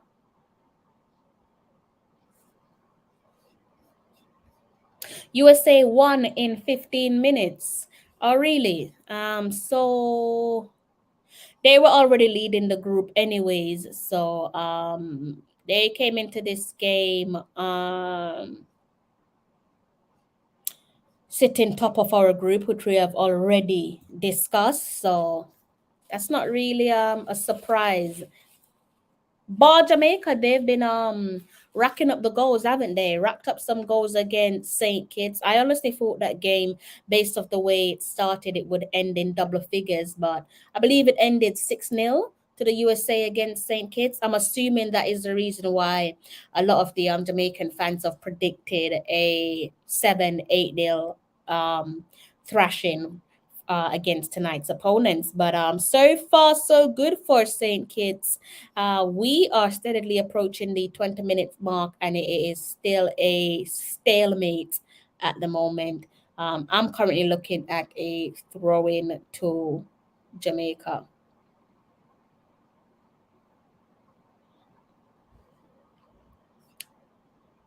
Yeah, I like it. I really like it. That might sound a little bit weird to people, but I want a challenge. Um, I really feel comfortable with these double digits. If anybody thought was going to beat St. Kitts double digits, I'm not really here for that. I want a challenge. I want you to take the game to us, play hard, play with some respect, leave the competition with your head held high. Like I said earlier on, this is their debut in the Gold Cup. So you want to you want to give a good account of yourself, even though you are on course for picking up a hat trick of the oh my god, good effort. They're currently on course coming into the game on course for a hat trick of defeat. Damari Gray just excites me, guys. I can't remember the last time I was this excited to see a player where the male team is concerned, come into a squad. I've said before in match day one that for me, he seems like that missing puzzle in the sense that he's slotted right into our starting 11, right into our team, I should say. But let me know, give me your analysis of Damari Gray. But yeah, he's exciting. Off the front three so far, I think, yeah, he's the one that excites me the most. And probably the one that is the most unpredictable. No disrespect to Bailey or Michael Antonio. You kind of know what to expect from Michael Antonio. He's a absolute handful for any defender, be it in the Premier League or the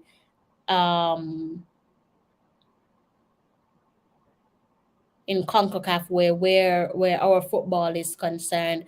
Handful. I don't know how you do your homework on Antonio, because that's a lot for any defense or any single player to live with. And then obviously we know about beating the player. We know what to expect from Leon Bailey. But maybe because Damari Gray is fresh to our team, he's more unpredictable for the opponents. Don't really think that they would have done their homework on him. Maybe they have, in terms of they probably watched the first two games, that be it Trinidad and the United States, but maybe not.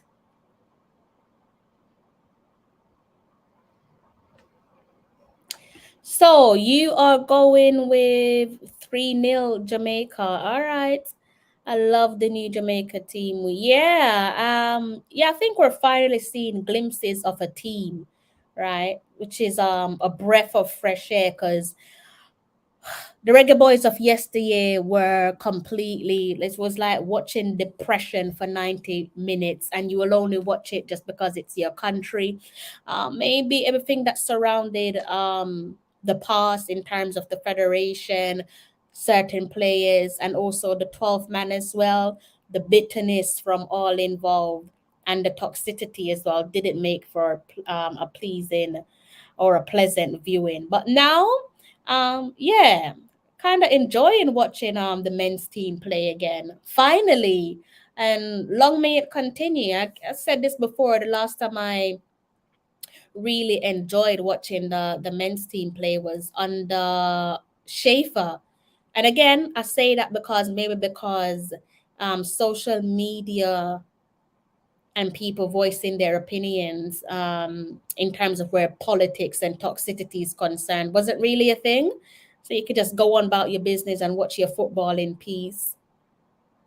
Good play from Jamaica, real good play, but that amounted to nothing. But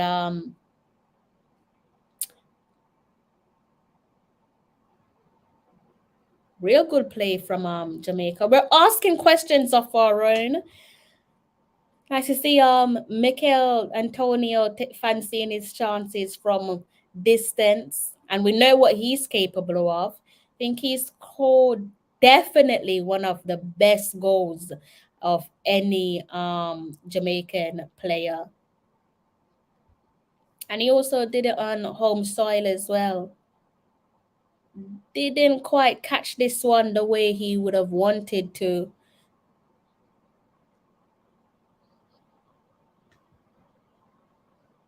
Seems like the Saint Kitts player has a slight little issue there. So that's brought play to a halt temporarily. What happened? Might be a muscle. Maybe just pulled a muscle. A thigh? Looks like he pulled a thigh muscle. But he's back up on his feet, and obviously, as you should, the players use that moment as a quick water break.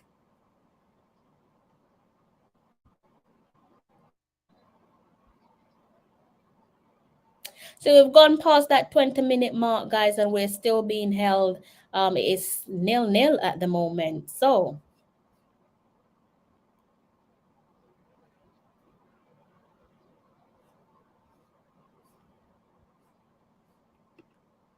true, and have to give the coach credit to 100%. Definitely. Talk about a legend.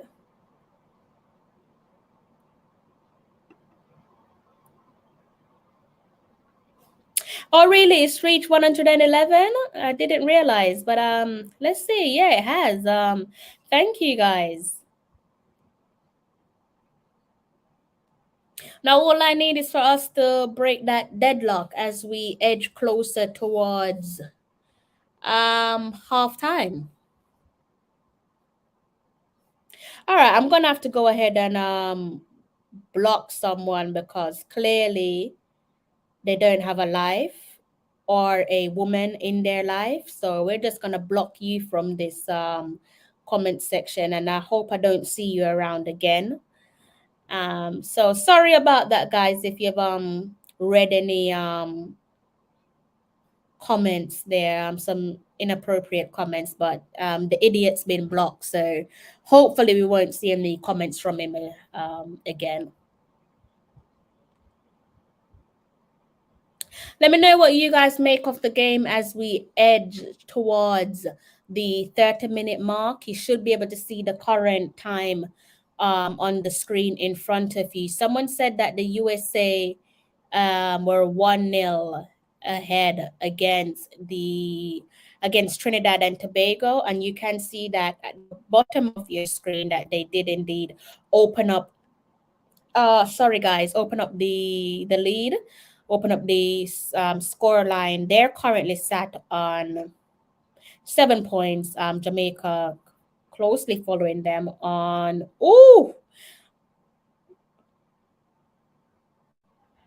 on 5 points. Who was that? Was that Bailey?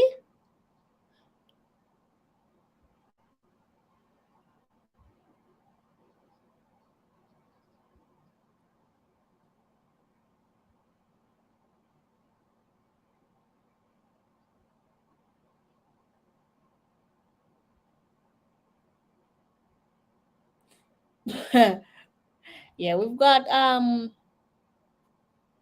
Antonio doing his job, working across the front line. 1 minute he's central, next minute he's out wide. That's what you like to see. Also putting in defensive work as well.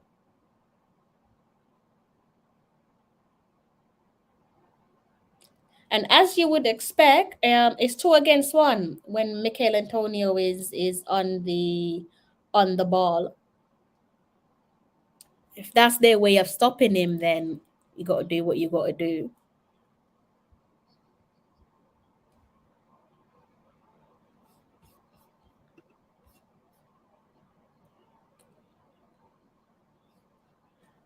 Yeah, I did catch the first comment, and I was wondering where's this idiot going with his comments, and I should have just blocked him from the first comment, to be honest with you.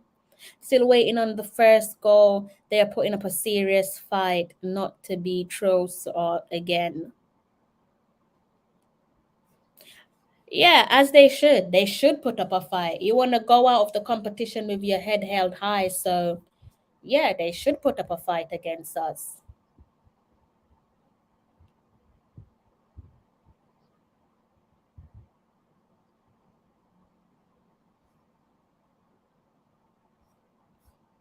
I think the people who predicted the 7 and the 8-0, I don't know, have you guys disappeared from the comment section? You guys aren't commenting as you were earlier on.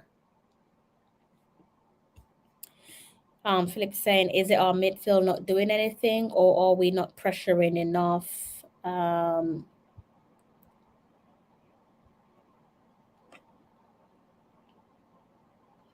Think you have to give credit to the opponents, Philip.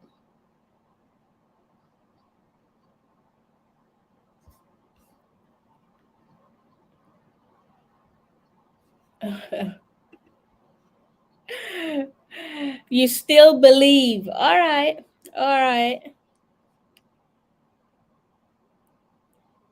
Looks like, is this what?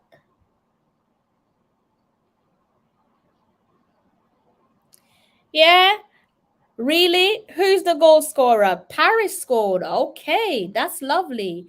Probably an unexpected goal scorer. I don't think anyone, the greatest of respect to Paris, I don't think anyone had him down as the first goal scorer. But nevertheless, we're not complaining. Red Rats is saying Paris scored. I hope you're not just it's not over till it's over. I hope you're being serious, by the way, and you're not just dropping any random comments, because I am behind. I can't see no goals being scored, and it's 30 minutes on the clock. So I hope that you're being serious. It's not over till it's over. We are not pressing. Here we go. I said Paris would score, and he just did. Okay, 2 people saying Paris scored. So all right, I'm going to take your word for it. So you're saying that we've got the opening goal, right? I can see Jamaica on the attack. So this is probably what's going to lead to the goal. And that's...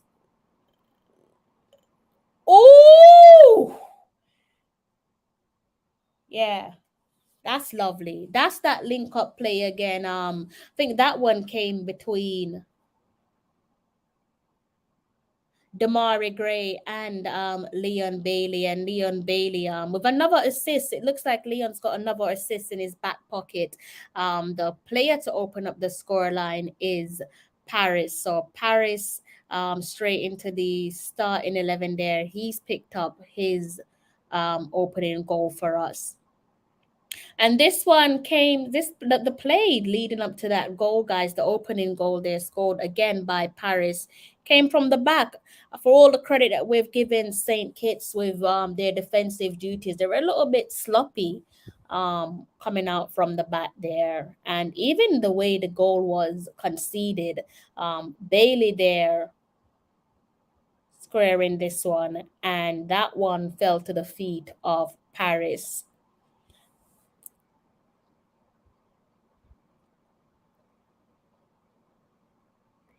But they're really debating if it went over the line. It looked like it went over the line to me.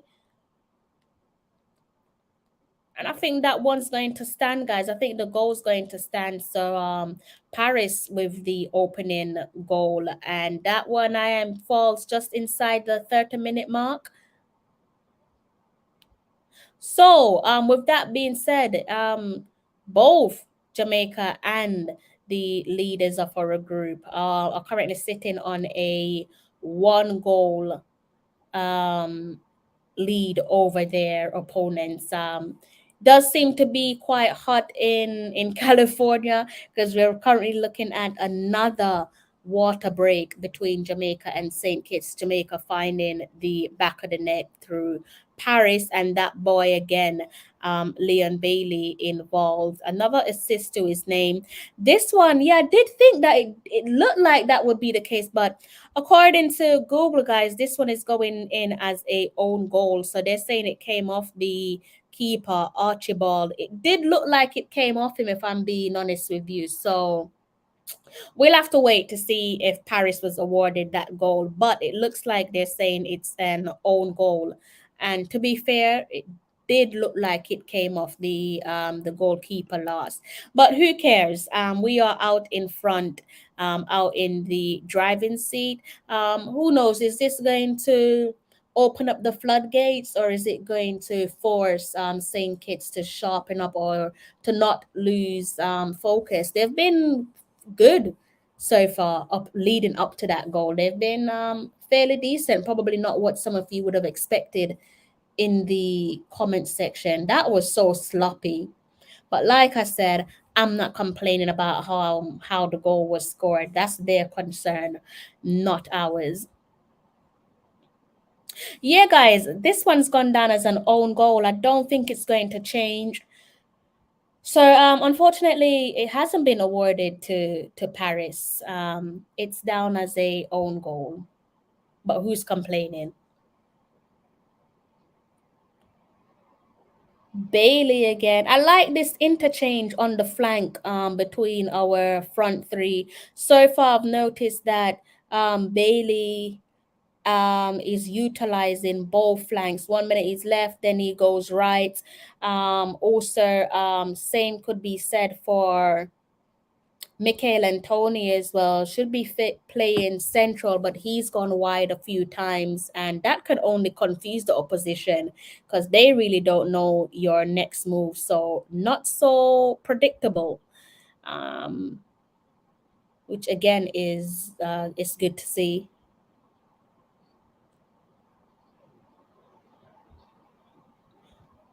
Good ball that from Lambakisa. That one falls to the feet of Bailey inside the box. He puts this one. Ooh. They're defending well, guys. Irrespective of the score line, I think St. Kitts they're playing well defensively. Bit of a shame for them in terms of how they conceded the goal, given that again they have been doing their defensive duties.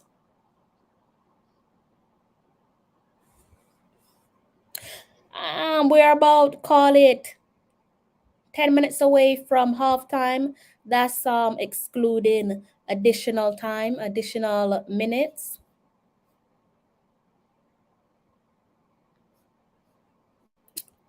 Jamaica score.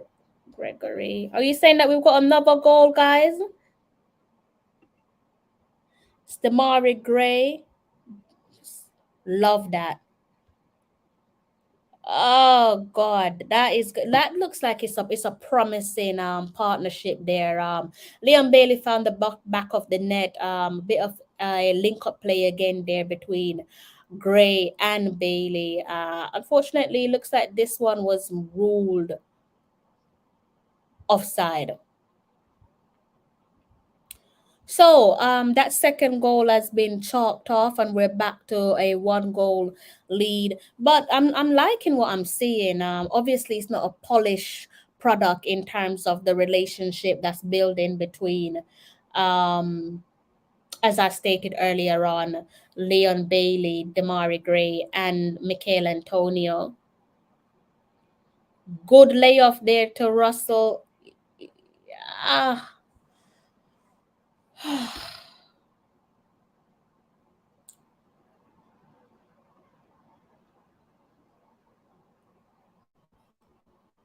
Yeah, that one was ruled offside.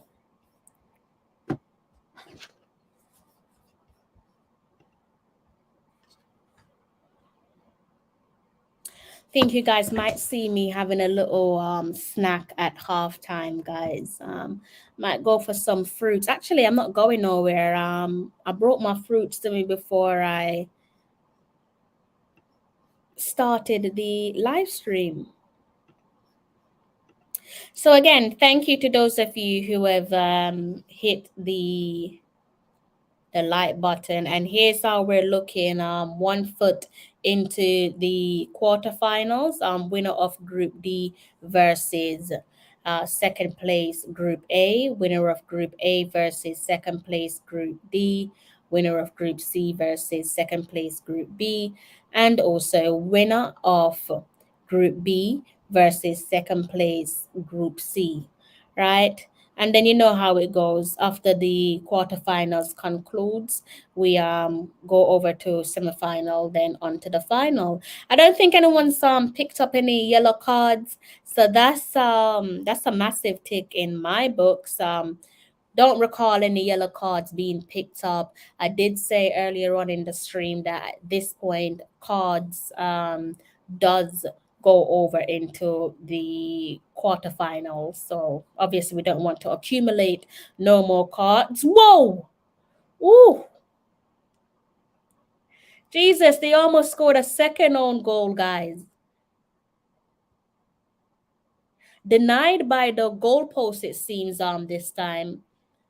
It seems like it's Bailey that's been involved again. He's looking quite sharp there, Leon Bailey. They need to tread a little bit carefully, St. Kitts, because they could easily their damage so far could just be self-inflicted. Had that second goal gone in, it would have been another own goal. I didn't fancy seeing them gift us goals tonight, but that's nice of them. I'm not going to complain, but luckily for them, they were saved by the goalpost on that occasion.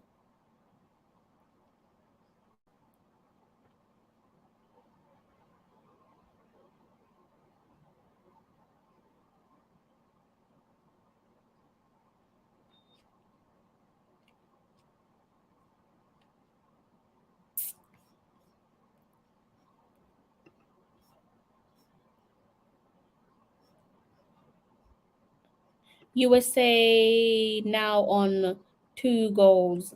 USA smashing hard. Oh, USA are playing against Trinidad, aren't they? So let's go back and look at that. You can see the 2 games there that's currently being played. USA 2, both games kicked off clearly at the same time because they're both in their 40th minute. So 40 minutes on the clock. The USA with a 2-goal advantage over Trinidad and Tobago, and Jamaica currently leading 1-0 over St. Kitts.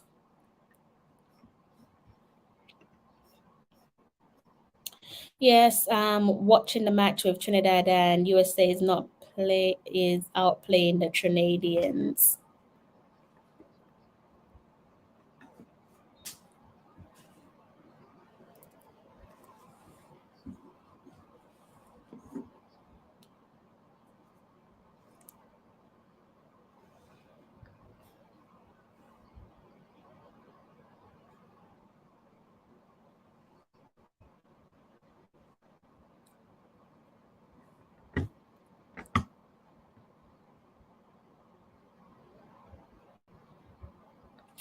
We've got a free kick here, guys, and usual suspects standing over the free kick. I think this is going to be a thing going forward.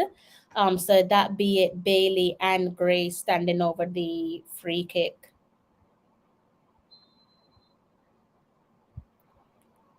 And this one looks like it's going to be Damari Gray. He's standing back. So it looks like he's going to be the one whipping this one into the box. Good floating ball into, oh, wide. Is that Paris again, or is that Mariappa that time? It was Bernard. Oh.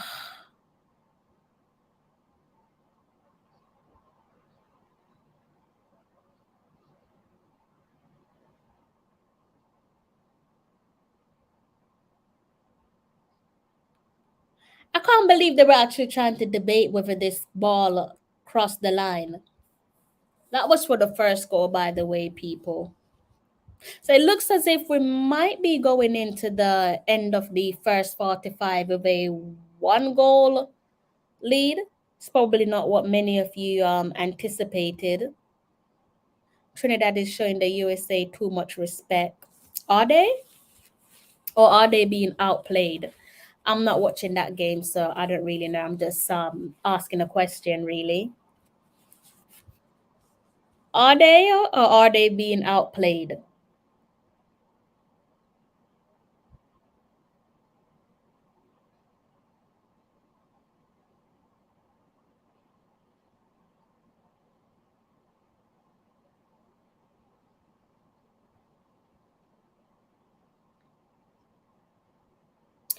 So far we've been making good use of our wide players, guys.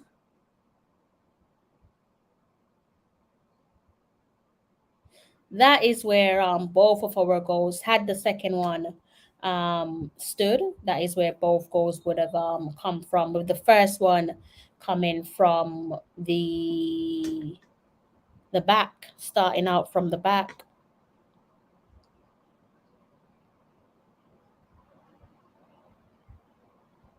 So push, a shove to the back of Lambakisa.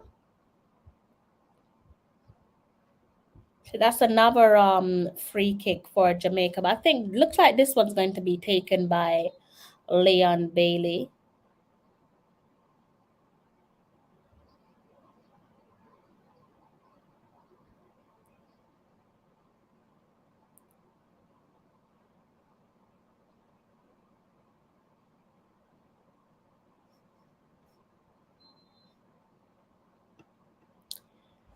Getting outplayed. Oh, Liam Bailey whipped that one into the box, but that one was headed clear, out of trouble. Jamaica back on the ball. Not Trinidad, St. Kitts with another clearance. Bailey wins back the ball, back to Lambakisa. Lambakisa to the goalkeeper.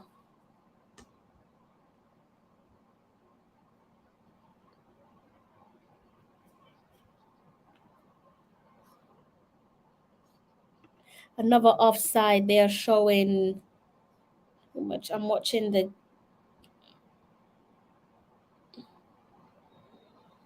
Oh, I get you. Another offside. So that's Oh, that what would that have been? 2 goals for Leon Bailey. Maybe you guys should criticize him more. Unfortunately, that's yeah. It went a bit too early. It didn't look like it was offside, to be honest. It looked like he was being played on, but maybe it's because of the angle that I'm viewing it from. But that would have been 2 goals to the name of Leon Bailey, and we're steadily approaching the end of the first 45.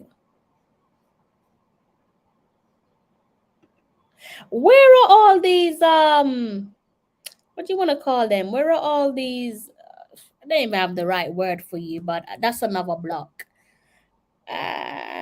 We want 7 more goals. So we've got 3 additional minutes of game time until this one winds down and close off for the first 45. As things stands, looks like we're going into the break with a 1-goal lead.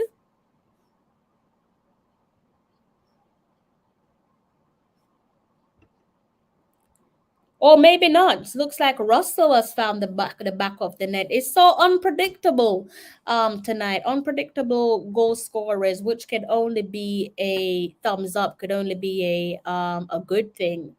Don't know where the goals are coming from. So you're saying Russell scored the, and this looks like it's gonna be, that's a tidy finish. That's a lovely finish. It's like it's Leon Bailey involved again. So it looks like we're going into the break of a 2-goal lead, guys. That's a lovely strike by Russell. It looks like Leon Bailey was involved again, guys. I need to watch the replay, but it looks like Bailey was involved again. So he's doing his work. He's carrying his weight.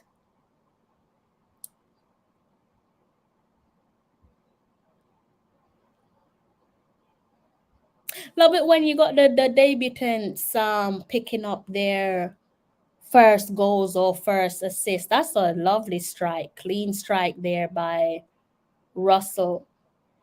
Yeah, I like that. That looks like it's another assist for Leon Bailey. This time looks like it was a back heel. And that one fell to the feet of Russell, and he put that one right in the back of the net. So it looks like we're going into the break with a 2-goal lead. So who knows? Maybe you guys are going to be getting your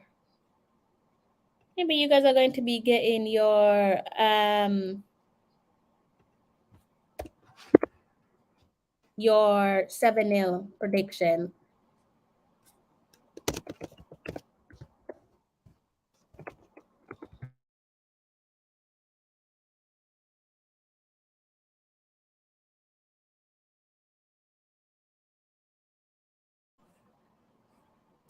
I don't know what just happened there, guys, but I left your screen temporarily. But hopefully, if it happens again,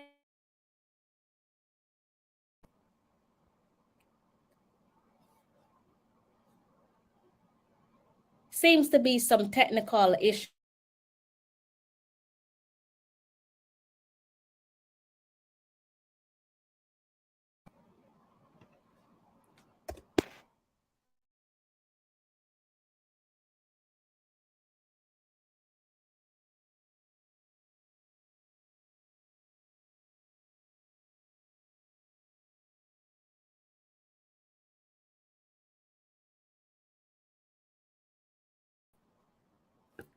I have no idea what just happened, guys, but sorry about that. Please don't leave if that happens again. All I can do is apologize. That's the wrong shared screen. Yeah, sorry about that, guys. I have no idea what just happened, but seem to have lost connection with you guys. And I feel like that might be it. So it should be halftime again. My apologies. I don't know what happened, but thank you for not closing off on the stream. Definitely appreciate you guys for that. Actually, I think I know what happened. There's, like I said to you guys before in my last live stream, there's some engineering works being done in my area where the internet is concerned. So I kind of anticipated that that would happen, and I probably should have told you guys that would be the case. So let me know how you guys are feeling at the end of the first 45. As you can see there, we've gone into the halftime break with a 2-goal advantage, thanks to initially a own goal, and also we did one better with John Russell there scoring on the brink of halftime. Who's impressed you the most so far, guys? Let me know in the comment section who's impressed you the most. You can see that man there, Leon Bailey, with an assist to his name. Like I said, the opener was a own goal. It did look like it was an own goal initially, although there was some confusion there. Was it Paris that scored? Was it an own goal? But I think the own goal looked to have been the right decision. Let me know in the comment section who's impressed you guys the most, and let me go ahead and apologize if in case I lose connection once more. I'd like to say it's not going to happen, but it just might. These things are completely out of my control, so all I can do is apologize and hope that you guys stay with me and don't close off on the stream. The one thing that I was actually worried about is that it would close the live stream, and that's what I didn't want. So thankfully that didn't happen. Again, let me know who has impressed you guys the most so far. I don't really want to do anything because I'm scared to lose connection with you guys. You can see that my connection has dropped, Hopefully it won't cut anything out, but if it does, then I will try to return. Yeah, there is definitely some issues that I am currently experiencing, TJ. Definitely. DJ Rick Rock is going with Leon Bailey. Hard to disagree, isn't it? I don't think anyone could disagree with that. I think, yeah, Bailey has looked impressive. And I think for a lot of people, this is what they want to see of him. This is the Leon Bailey that they want to see game in, game out, given who he is, given his status within the team, him being the poster boy and so on. And it's been quite enjoyable watching the front three. So watching the likes of Michael Antonio, Leon Bailey. Sorry guys, I'm just trying to connect my screen to the left, so that's why I'm looking left. I'm not trying to like avoid making contact with the camera in front of me.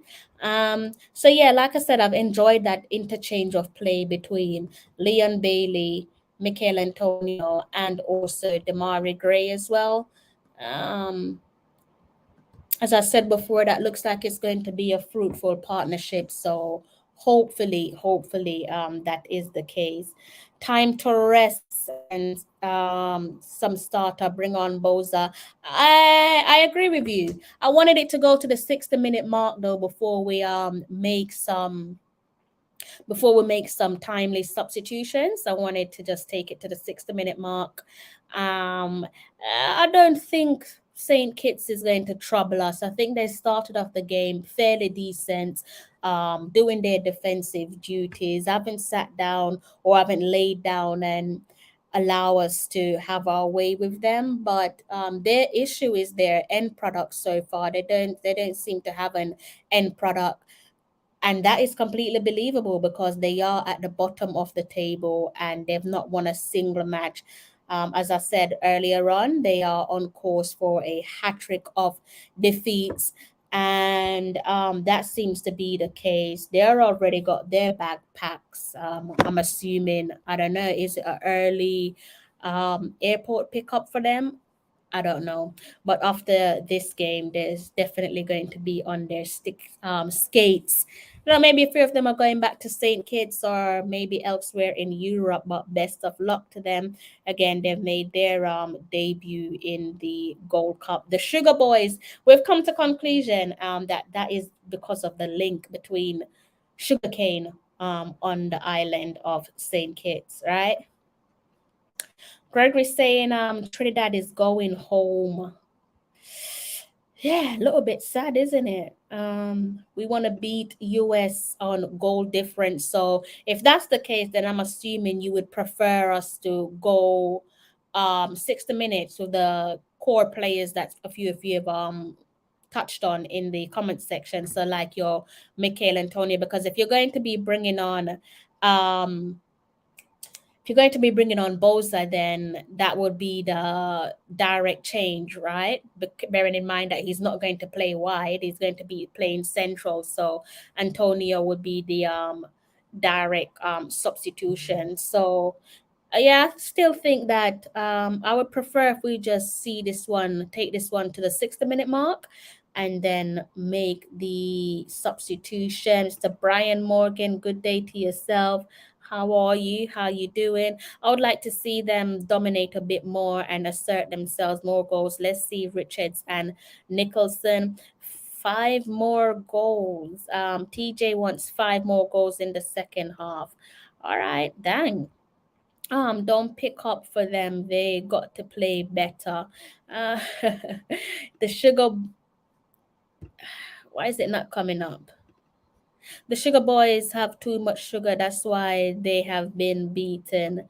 JA 69% possession.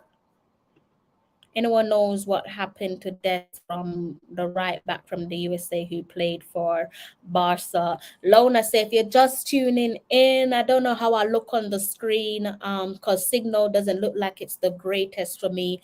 I'm hoping that it just sees me through for the rest of the for the second 45. I'm not going to be staying long with you guys tonight because I have an early start tomorrow. So I'm going to try and wrap this one up relatively quick at the end of the second 45.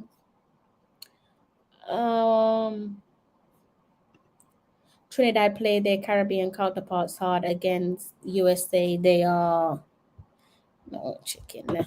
Yeah, I mean it's expected, isn't it? With the Caribbean, with Jamaica and Trinidad. Sorry, with Jamaica and Saint Kitts, there's rivalry there, especially where Jamaica is concerned. So naturally, mentally, they're going to play their hardest against us because there's so much at stakes. For example, bragging rights. So that doesn't come as a surprise to me that they will play harder against Jamaica than they apparently are against the United States. It's a given. It's expected. United States going to the halftime break there with a 3-0 lead over Trinidad and Tobago. And let's give ourselves a little bit of a reminder. This is how we're looking in terms of points, level on points with the United States. United States out in front due to their better goal difference, and they ramped up their goal difference against tonight's opponents. They actually beat St. Kitts 6-0 some nights ago. You can see that scoreline there. Scoring at early doors, scoring back to, at one point I think the goals were coming in like every 2 minutes in that game. They've, well, aside from getting the draw against us, they are putting these teams to bed nice and early, tucking them in. Like I said to you guys, this is how Group A is looking, and so far so good in terms of discipline. I did say that would be my thing that I would keep my eyes on with Jamaica, given that we've already accumulated 6 yellow cards so far, and again the cards do carry over into the quarterfinals. So yeah, all good so far in terms of where the discipline is concerned. Hopefully we can see more of the same. Sorry guys, hopefully we can see more of the same for the second 45. Manu, Trinidad remind me of Manu and City. The Sugar Boys have too much sugar. All right, how you guys feeling there at the end of that first 45? Fair scoreline, or do you think we deserve to be up by a higher margin? USA are not so good. It's just mirror lock on the respect that Trinidad you've been showing them. On the respect that Trinidad have been showing them. Okay.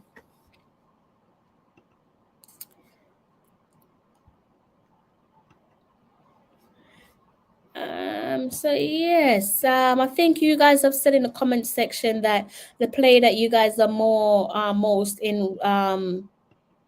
impressed by is Leon Bailey, right? That's who you guys have said you're most impressed by so far. Yeah, I think he deserves his praise.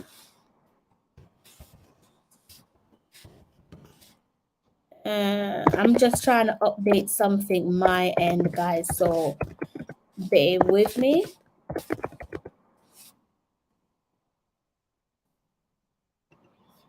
So in case you're just tuning in, you should be able to see am I on the right screen? There we go. You should be able to see the halftime scoreline. Definitely at the top of your screen. If you can't read it, Jamaica go into the end of the first 45 leading their opponents 2 goals to the good. And we found our first goal on the 30-minute mark thanks to a own goal, unfortunately, by Archibald. He'll be kicking himself there. That's the goalkeeper between the sticks for St. Kitts. And on the stroke of halftime, a lovely back heel there by Leon Bailey presented John Russell with a gift of doubling the lead, and he did exactly that. So as things stand, halftime on the clock, Jamaica out in front, 2 goals to the good against St. Kitts. Some of you have said it's going to be a 7 and a 8-0. I don't know about 8-0, but more importantly for me, it's about discipline and getting the job done. Would like to rack those goals up for the goal difference, as you've seen with the United States. But for me, it's more important to get the win and also be disciplined in how we see out this game. And someone mentioned the Women's World Cup. I don't usually like to mix the two content. Like when I'm speaking about men's football, I like to just keep it as men's football and vice versa. When I'm looking at women's football, I like to just focus on the women's team.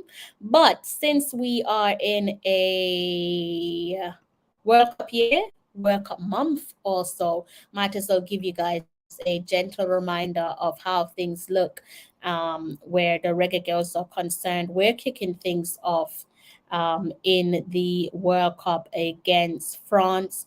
You should be able to see this one right here. I'm not going to give you the time because it might just confuse you guys, but it is July the 23rd.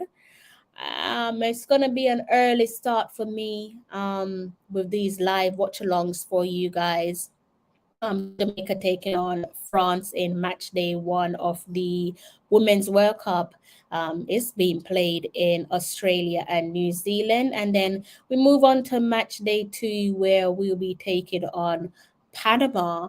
And then it's a rematch of the 2019 World Cup opener, which was our debut. This is the country that we debuted against. It's Reggae versus Samba in match day three, 4 days before Independence Day. Would love, oh, you got Damien Lowe in the stands. Would love to see us pull off what is for many probably unthinkable and do something spectacular against Brazil. But this is a rematch on the cards of the 2019 World Cup match, World Cup opener against the Giants, one of the giants there historically of women's football. And surprise, surprise, guys, we got early substitutions. So yeah, we do have Nicholson coming on. So someone shouted for Nicholson to come on, and you've been granted your wish. He's coming on. I'm assuming he's come on for Antonio, right? Because like I said, really and truly, that's the only position that he's going to play in. He's not playing wide. And so it looks like that's it, because we still have the two wide players of Gray and Bailey. So we have Mikel Antonio getting his well-deserved rest. I think he's no doubt held his own over the last two matches, three including tonight's game, doing his job well, playing across. Tonight we saw him play across the front three. Previous matches, we saw him hold his own. I believe we also saw him in some defensive positions as well, if memory serves me well. So we've got Jamaica kicking us off for the second 45, and the only noticeable change that I can pick up on is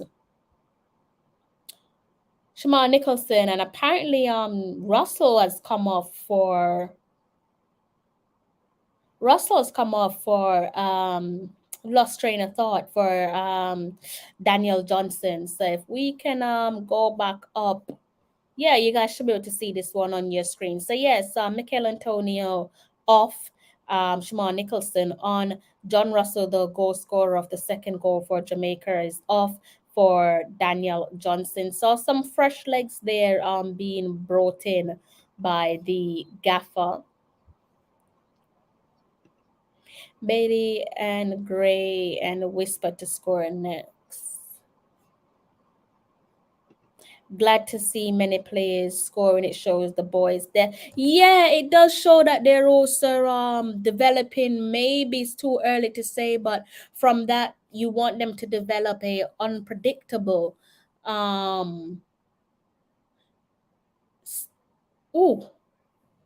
You want them to be unpredictable. You want them to share the goals, just like how you would when you see a team like a Arsenal or a Manchester City. You want every player to share the workload. So that's good to see. That's a massive positive.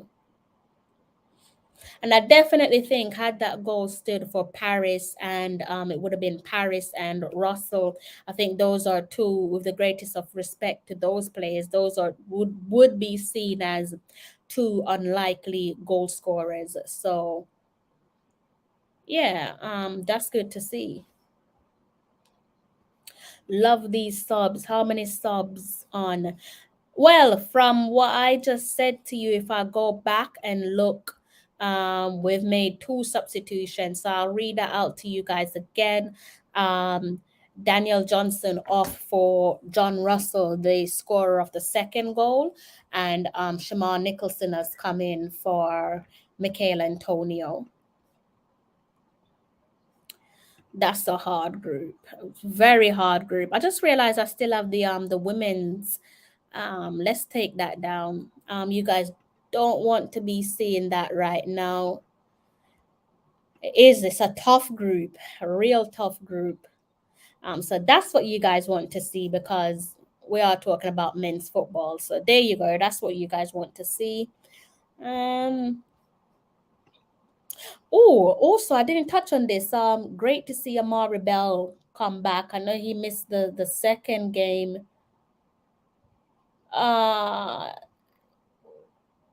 We were stretched off in the first game, guys,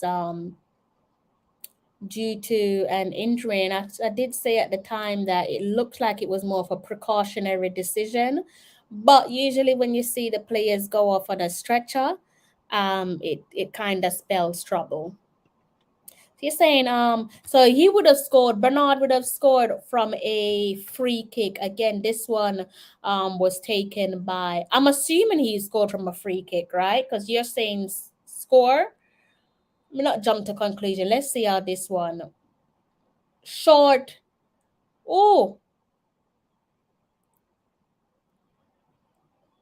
yes, it did come from the free kick, led up from the free kick. So Bernard with his goal, and Jamaica are out in front with 3 goals to their name. Again, that partnership blossoming between Leon Bailey and also Damari Gray. Bailey stood over the free kick, as did Damari Gray. Bailey took a short free kick, passed it to Damari Gray, and he did his bit of magic. I want to see who got the assist there, but more importantly, that's another goal in our back pocket.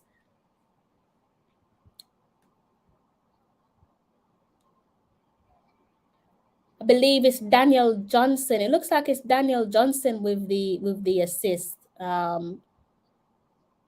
to. So it looks like it was the substitute Daniel Johnson. I might need to watch this on replay again, but it looks like, yeah, it looks like Daniel Johnson. So Damari Gray would have passed the ball to Daniel Johnson, keeping things alive, and Daniel Johnson passed it to Bernard, who went on to find in the back of the net. So we're currently leading 3 goals to the good.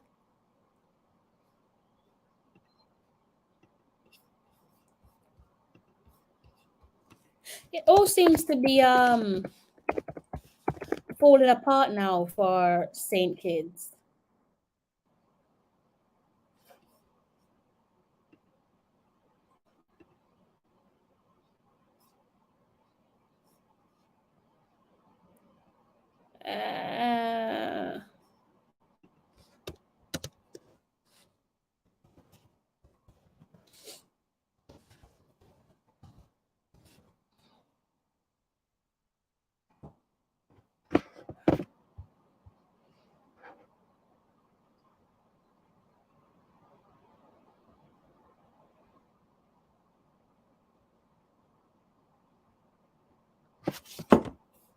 What can you guys see in front of you? Can you see the Reggae boys?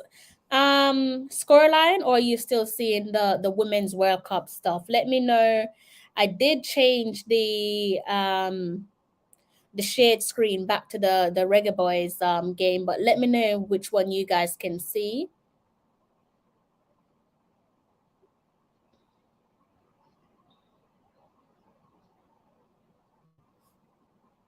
So yeah, you should be able to see this one on your screen, that brown is the, you can see the, okay, cool.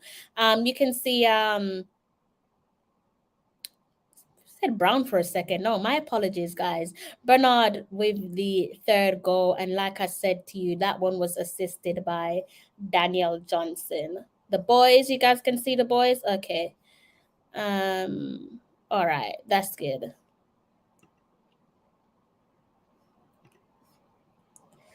Feels so weird watching a Reggae Boyz game and not have to panic. 3 games on the trot where you're not feeling uncomfortable. I can definitely get used to this. And like I said, probably spend a few minutes with you guys at the end of full time, and then I'm going to close off because I do have a early start tomorrow. So thank you to those of you who have tuned in.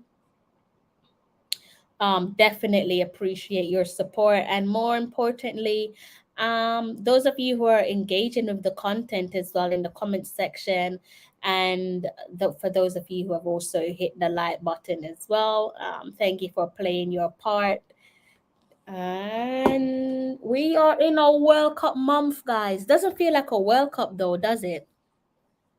Feels really quiet for the Women's World Cup. Extremely quiet, maybe a little bit too quiet, but don't worry. As we gain or gather momentum, I'm gonna start pushing out the content for you guys for the Women's World Cup. But for the time being, we're focusing on the men's side. Oh, they look as if they've got 2 foot into the quarterfinals. I really want to write off St. Kitts, but I don't see how they're going to come back from this, because so far they've not been a threat going forward. As I said to you guys earlier on, they for me they do lack that missing that end product. Woo! Woo! Good effort by Paris. Would have loved to have seen that one fly in. Real good effort.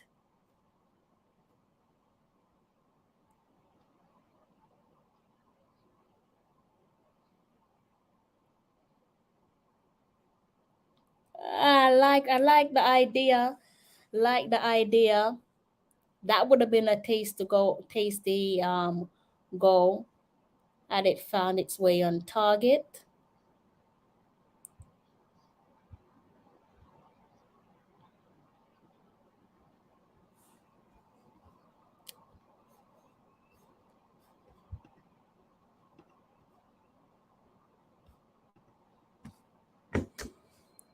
So what we got, guys? What we got on the clock? We've got about 56 minutes on the clock. Might see a few more changes as we approach the 60-minute mark. So might see the gaffer make a few more.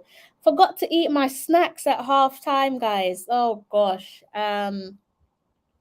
Might try to ride this one out until full time. 123 likes. Was not expecting that. I think that's way better than the last live stream that we did.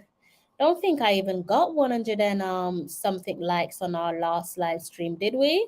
I don't think we did. I'll have to go back and look at that, but I don't think we did. Not at this point of the game, anyways. In fact, I can see it on in front of me. Apparently, we got 130 likes on the last live stream that we did. So maybe tonight we can go one better, but 123. I'm happy with that. So thank you guys again for smashing that like button. Also, to those of you who have subscribed to tonight's channel, thank you for subscribing. Hope to see you guys on plenty more live stream, especially where the women's team is concerned. Jesus. Oh my God, Nicholson. Bailey's playing really well tonight, guys. I think what we're saying man of the match so far. Is that who you guys are giving your man of the match award to? I see you guys have picked him out as your standout player for the first 45.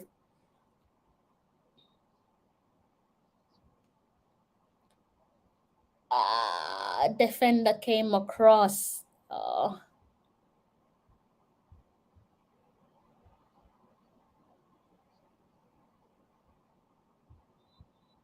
Got to hand it to St. Kitts. They're doing pretty much from the first whistle, doing all that they can to keep that scoreline down, and they're still at it, denying Shamar Nicholson. But with that, we have a corner kick, and we have Leon Bailey standing over the corner kick. See what he does. He places this one into the box. That one landed at the feet of Paris. Latiba there on the ball. This one has gone back to the halfway line. A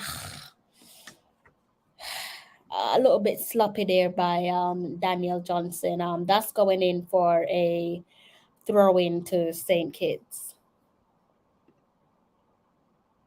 Thank you. Someone's polite. Thank you, Wayne. Was hoping someone would give me permission. Leon Bailey on the ball. I've gone for some fruits, guys. So, yeah. I think it's safe to say it's Bailey's game tonight, isn't it, guys? Unless you guys think differently. If you think differently, then let me know. Matter of fact, good thing I checked the time. Time for my tablet.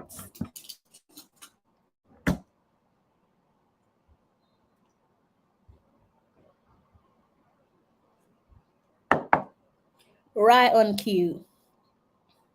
All right, so you guys are giving me permission to go and eat in front of you. I didn't want to, but all right, thank you. I promise I won't make this into a habit. We got one of the St. Kitts players down on the decks. Never a good sight. Thankfully, he's back up on his feet. He might be getting on his feet to walk off, it seems.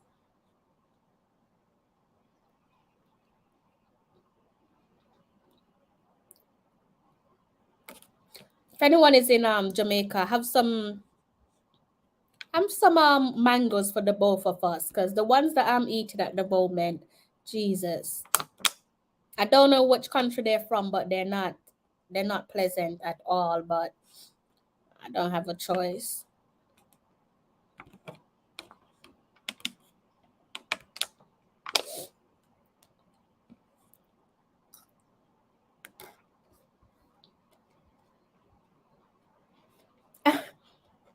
TJ, you're so lovely. Bless you.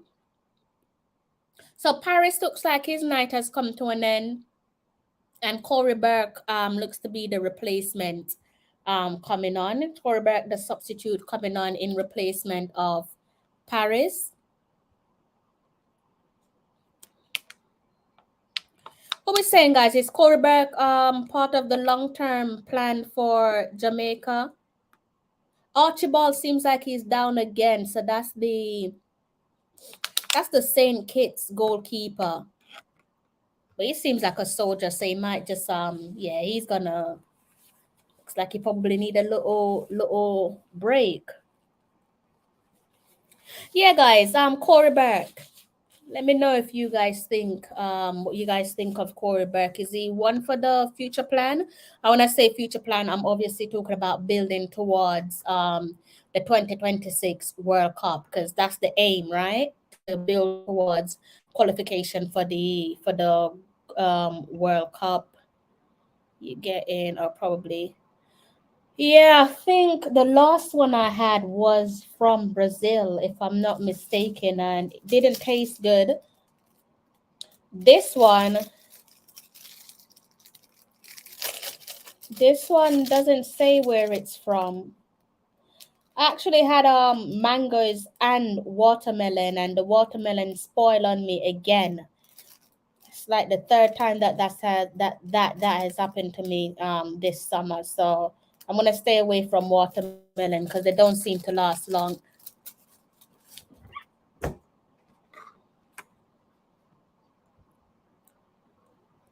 How old is Corey Burke? Good question. How old is he? I don't know. I'm gonna say 30, but I could be. I think he's older than 30. Let's see how old he is. Oh, he's 31. So I was close. He's 31.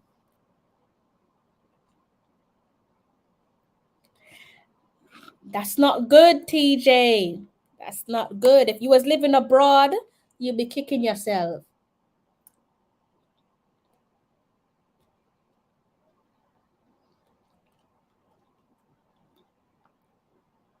Did I hear right? Has Archibald been replaced? Or are they considering that's the goalkeeper for Saint Kitts, by the way.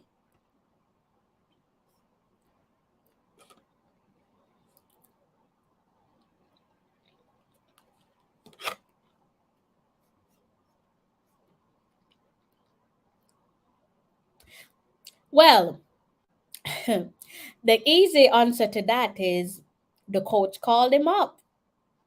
I think that's a one. That's a question that only the gaffer can understand. I don't know. I don't think it's I don't think it's from China, but TJ, you might be onto something there, you know. Yeah, Archibald is off, guys.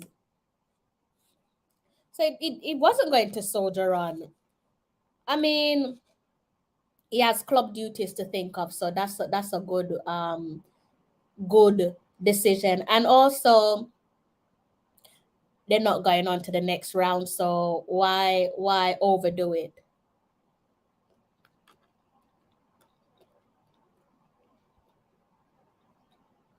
The substitute goalkeeper looks like a rugby player, guys. He's got the build of a rugby player. So yeah, Corey Burke is 31. They could have dropped him and brought along one of the Jamaican Premier League players. I think he just have, like I said, it's it's the manager's decision. Each to their own. Every manager have their preferred players that they want to lean on. It's not uncommon. And if he feels the need to turn to the JPL players at any given point, then he'll do that. But so far, you can't really fault him. And I think with him as well, he probably wants to keep the core of the traditional senior players that we've seen over the years. Maybe for good spirit of the team. I don't know. You probably just have to ask the gaffer that in one of his press conference.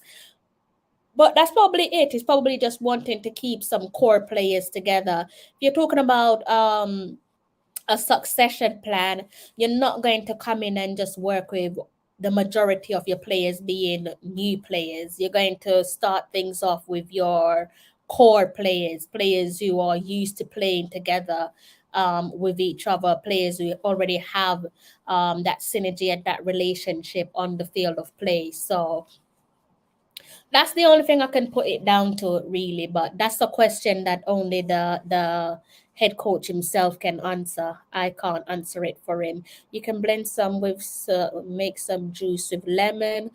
Could oh, all right. I feel like is that what was that Jermaine Sawyers? It looked like it might have been Jermaine Sawyers where shot at goal for Saint Kitts.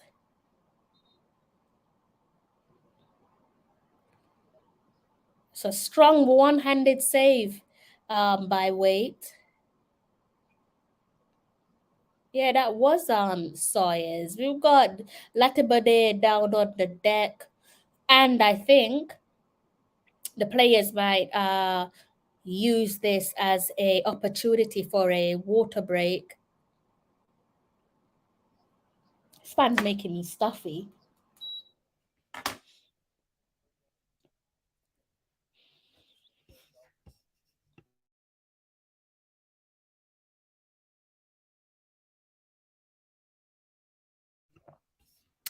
All right, let me see what you guys are saying in the comment section. Looks like we're looking at a quick water break. Again, I am a little bit behind you guys, so your water break's probably come and gone. But considering the fact that Latibade was on the deck, receiving some treatment, he's back up on his feet, so doesn't look like that's going to be a cause for concern, thankfully. It's a good question. I think they might have had 3 over us, but rather than guessing, let's just go and look at the table again.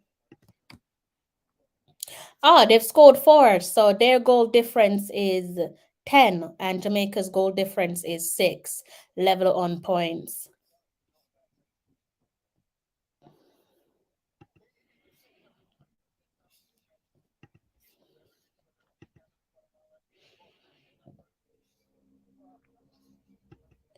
We need 3 more goals. We prefer to top the table if possible.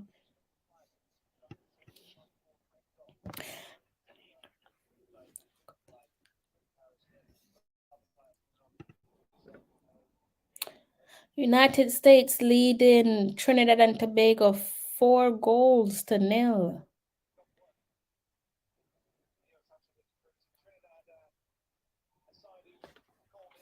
I don't know, guys. I don't know about that 8-0 that some of you were referring to in the score prediction. Don't look like it's going to happen. Because we're already looking at, what minute are we looking at? We're looking at the 70th minute.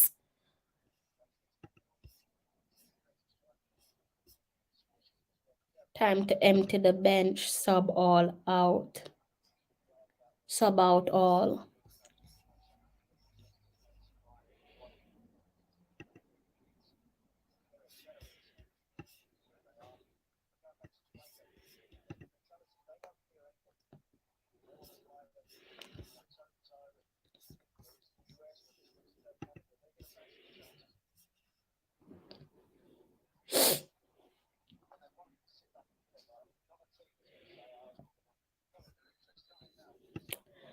Right now, lose the ball, slow to recovery. Same thing.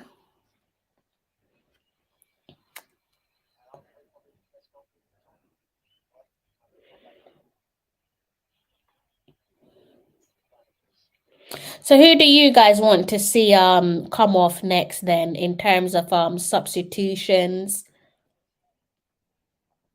Or are you happy to just ride this one out? Top 2 going through. And next round is the quarterfinals or crunch time. That's what. Let's look at the rest of the games actually. When the rest of the games are going to be played.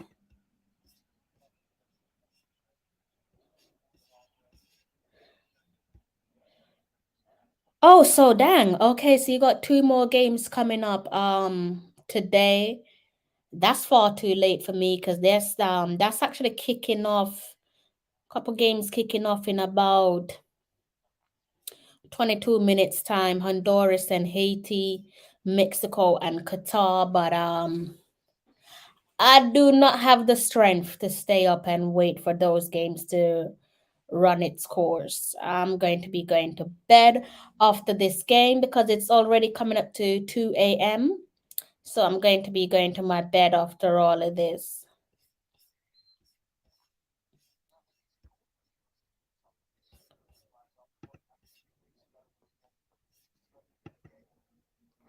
Daniel Johnson scores. Okay, you're way ahead of me.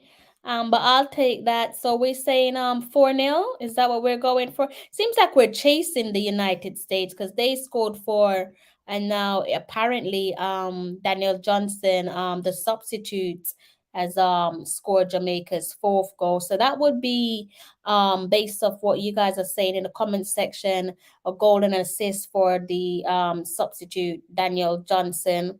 Jamaica on the attack. Corey Burke. Yeah.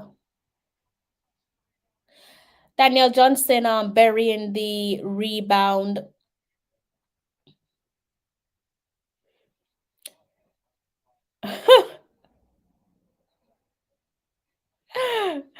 That's goal number 4 there, guys. So what you guys saying? You guys want 3 more goals? Are we gonna get 4 more goals? I think that's the highest prediction that you guys gave. 8-0. I don't know. Is it going to happen? I don't know, guys. But as things stand, we are currently leading the pack 4-0. Rudolph Foster, I can see you in the studio, but I don't think you want to come on screen.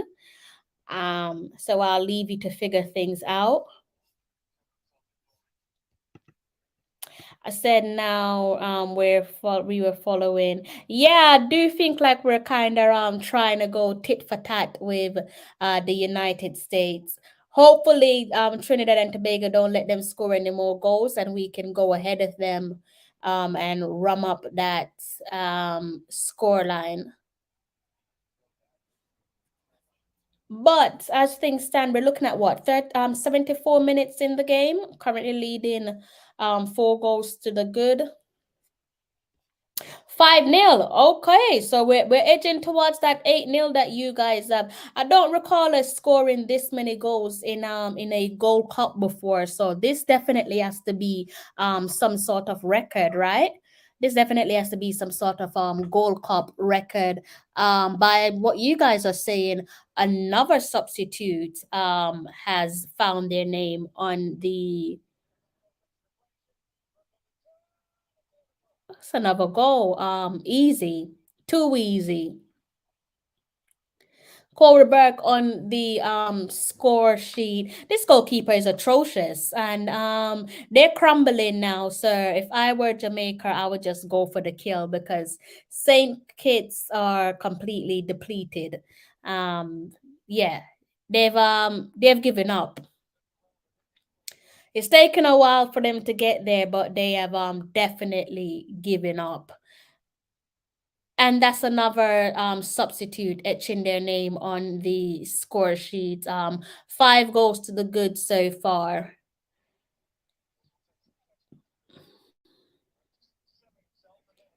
So sloppy. You had Shaman Nicholson on the run. He took a shot. That shot was deflected. And then you had Corey Burke following up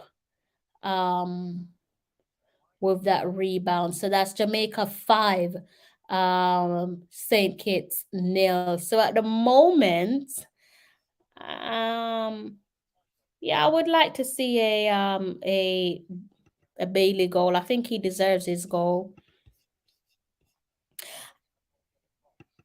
And big thing for me is for us to just see out this game with a clean sheet and also no cards to our name, no yellow cards to our name. That's what I wanted going into this game, a win and no cards to our name. So maybe we're about to get that.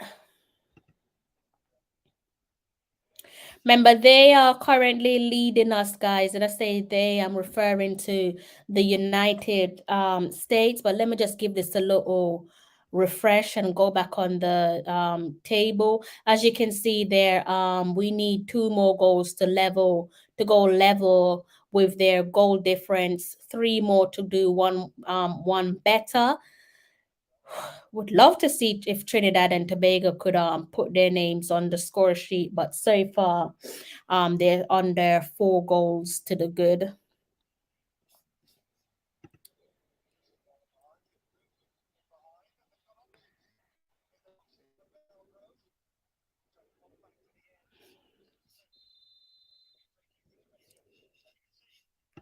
Yeah, I would love a clean sheet. 2 more goals.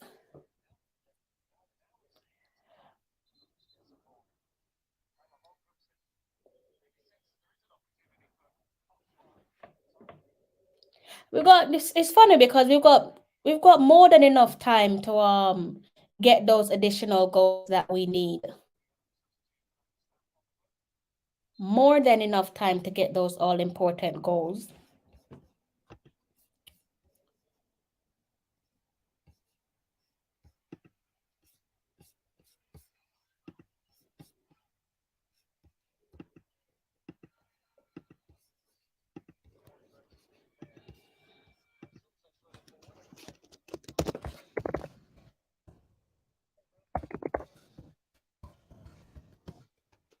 Jesus.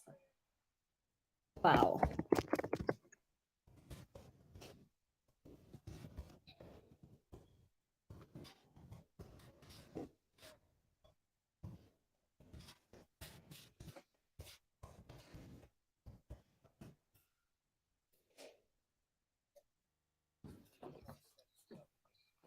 They scored again. Oh, God. Don't seem like we're going to peg them back, guys. I'm fed up of them right now, to be honest with you. It hasn't changed on my screen yet, but I'll take your word for it. So they are what? 5 now? Jesus.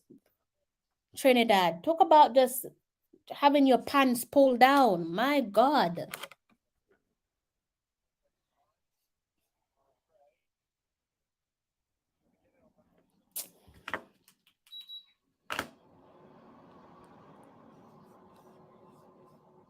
I'm gonna refresh that page again. I want to see still isn't showing me the score line. Well, someone said that USA have scored again, but it hasn't updated yet on my screen.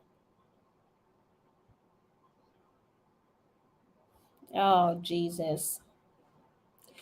10 goals in just for 2 games alone, guys. My God.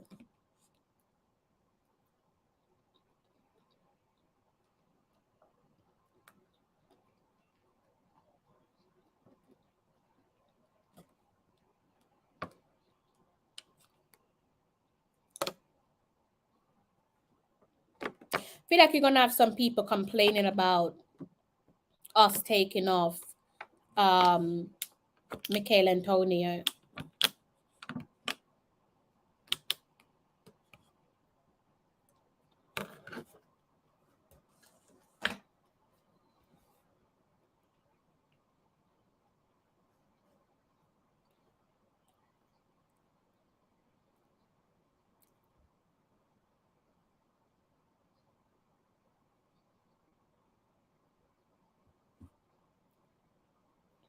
All right, so how are we looking, guys? Let me go back over on this thing. So you can see that USA's score line's updated.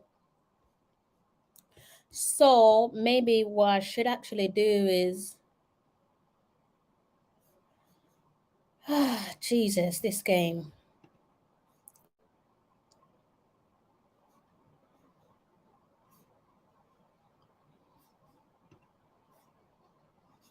So this is how it's looking there, guys. 10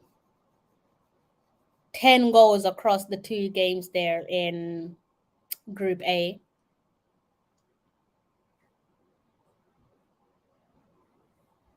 Yeah, this goalkeeper don't look like a goalkeeper. It still to me look like a rugby player. Shame he didn't start the match. You got a Whisper coming on. Dujan Whisper Richards, he's coming on. Looks like Boyz Clark is coming on as well, and Richard is coming on for Damari Gray. Damari Gray don't look best pleased. That's the attitude we want. Yeah, and Boyz Clark has come on. So that's a goalkeeper substitution as well there for us. Wade has gone to the bench. So goalkeeper getting minutes. It's nice of the coach. Trinidad and Tobago, Richards and Boyz Clark coming on now. Trinidad had one job. Here we go. I don't think they care about us, to be honest with you. Remember, we're rivals, we're Caribbean rivals. Trinidad are not looking to do us no favors. And we probably wouldn't do it for them neither. Okay, things are getting a little bit spicy between the players. I don't know what started it, but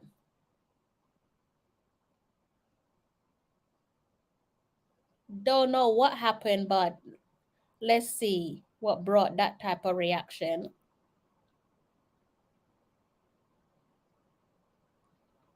Okay, that's a crazy tackle. Crazy tackle.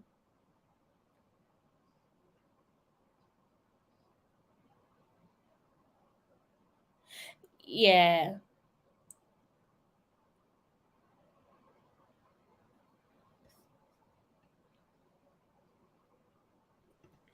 Mr. Beckford, how are you? I'm doing fine at the moment. It's just a I pity I couldn't. I see you're on the graveyard shift again. Well, I work night straight, only nights. You only work nights. Yes. So I have the day can do and rest and do other stuff. So Okay, that's good. And what do you make of the game so far? I mean, we're inside the 80, should be 83rd minute or 84th minute. well, it's good so far. I just it's a pity that we start score late. We should have started earlier. Would have been in a better position. But nevertheless, we are still 5-0 is a very good score, and USA just a pity USA keeps scoring and not letting go of that They've 3 gone, goal. they've gone for another nasty challenge. This time it's on Amari Bell. I don't know what their problem is, but I was full of praise for St. Kitts, but now they just seemed like the bitter stepchild. They're putting in reckless challenge. The referee's gone to the VAR monitor, so this looks like it's gonna result in a red card for a just say outrageous tackle on Amari Bell. You could have broken his leg, and that's not a overreaction. At that time, at that moment in the game when we have maybe say less than 5 minutes of normal time to make, you're being stupid, and it looks he's gonna be carded. He's not That's gonna be possible. carded.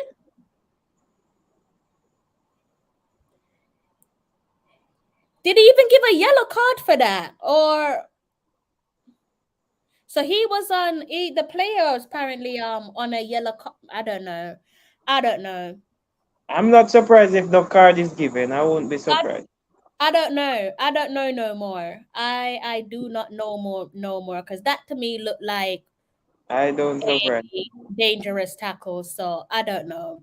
I don't know. Maybe we don't know how to read the game, but If I it don't know. was, Maybe he was already on a yellow card, so that would have resulted in a red card. So I don't know. I've had enough of these match officials.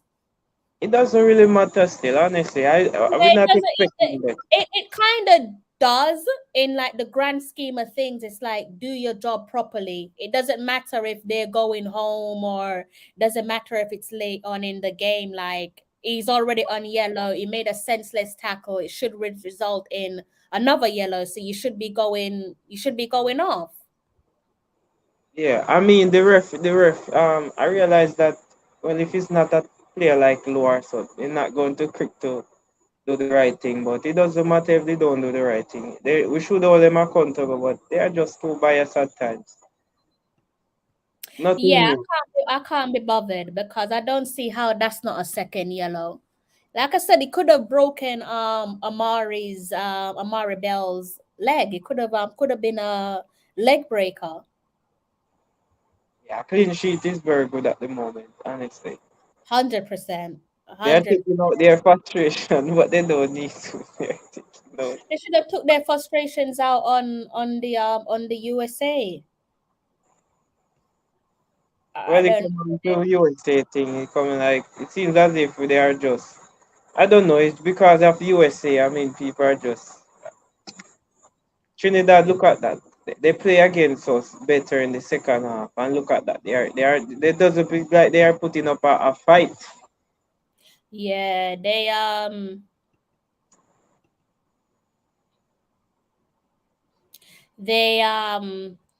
they put up a fight against us. We're their Caribbean rivals, so I expect nothing less from Trinidad, to be honest with you. Not even one goal. Come on, Trinidad. Not even one.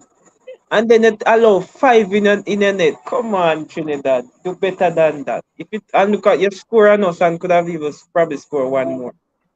What happened? I know you guys know that you're going home already, but at least go out without a fight with a fight. Go out with a fight so that the people can say yes, at least they tried.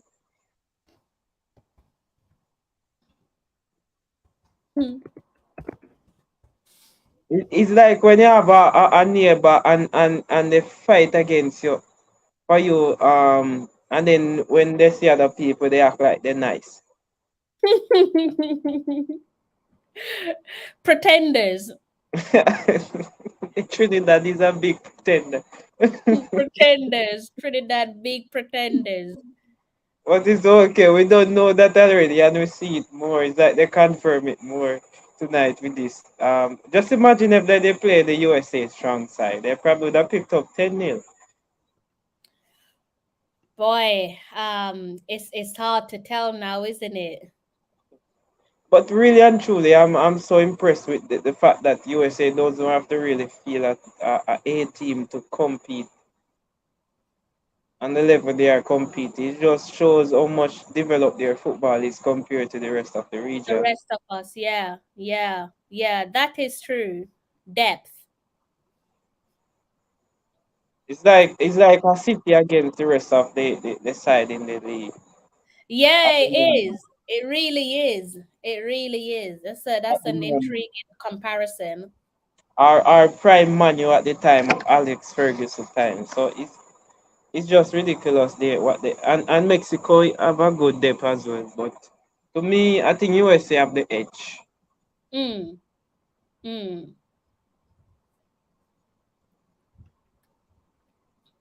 We're looking to see this one out, guys. We've got about 90 minutes on the clock. USA match against Trinidad and Tobago. That one has already gone into additional time. You can see that one in front of you. I wonder if they Yeah. have any shot on target or any at all in the game. Lord, I do not know.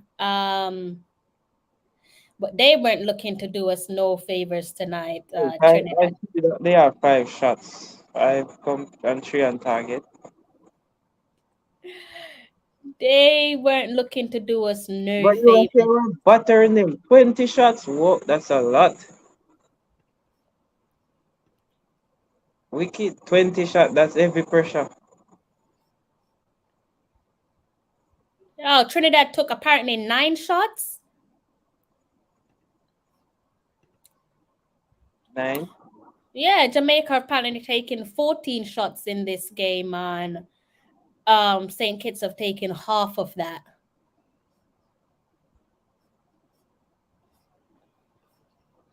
Well, then Euro keeper making the save. Where they kicking the ball in the stand? We got 6 minutes. Bit of Fergie time there for you guys. We got 6 minutes of additional time to play. Another 2 goal would have make the Listen, night. I wouldn't mind 2 cheeky penalties, to be honest with you, but that's not. Listen, it's not going to happen, is it? Not with these referees. Probably can happen with those. With the additional time, we can get 2 quick goals. I don't know. Bailey haven't scored. Gray haven't scored. Antonio. It's amazing to know that the 5 goals doesn't score from our best attacking trio. Yeah, it's so unpredictable, which is refreshing to see. I think if you're a betting person, then your bet would have just gone out the window, because there's no way you would have predicted those goal scorers. You have to be the genie himself to predict those goal scorers. It's not not what you would have had in mind. Not the usual suspects. I never have this in mind. Probably the great octopus would have get it wrong. You remember that octopus that That was getting octopus the would word? have got it wrong as well. 100%. That octopus definitely would have got it wrong. He would have got it wrong. I don't even our previous panelist. What's his name again? That has the goat mouth. It was what? Edwards. It's Edwards, eh? Is that the other name? I think it was, yes, Edwards. That's his last name, but I can't remember his first name. At the last time on the panel, as one of the panelists, yeah, I think it was Edward. He got the prediction right, so even him would have got it wrong tonight. Yeah. Advance to. I didn't catch his subs. I know that Paris came on. Johnson came on. Johnson didn't start, he came on. Whisper. Jesus, USA have scored 6. I see. You see, the USA weren't giving up from day one. From I see them scoring that regular, I see that they were going to top the group. Yeah, Now we definitely. have to face Mexico.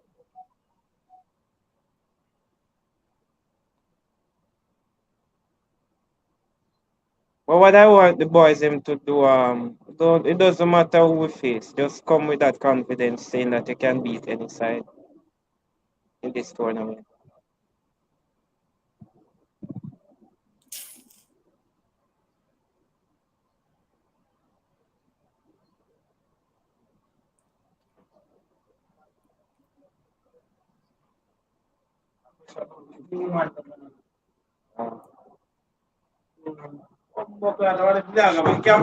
Yo, I'm alive.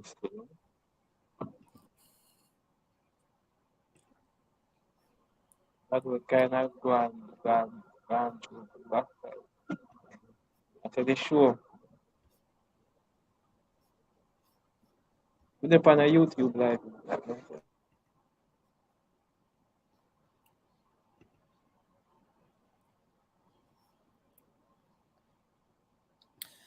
Yeah, so guys, our game's coming to an end. What time is it? It's just gone past 2 a.m. for me. Jesus.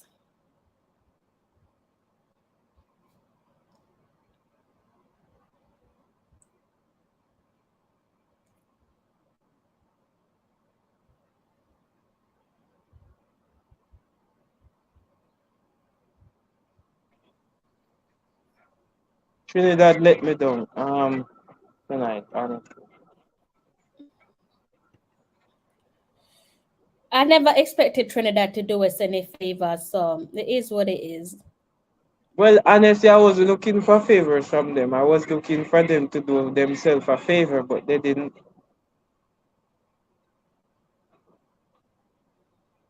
You're going out of the competition and you want to go out like this? I mean, we remember that Trinidad lose 5, lose 6 stars. Probably USA don't they score one more. They are worse than St. Kitts, which they beat 3-0.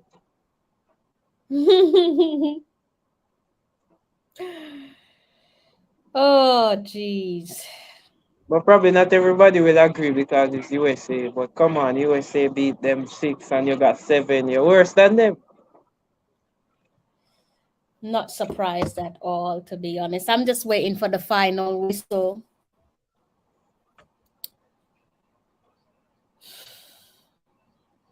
USA, they didn't have to do Trinidad like that. I don't like that was a battery. Boyz Clark is being a little bit erratic, isn't he? Repeat? Well, that's it. That's it. Professional performance from the guys. We move on.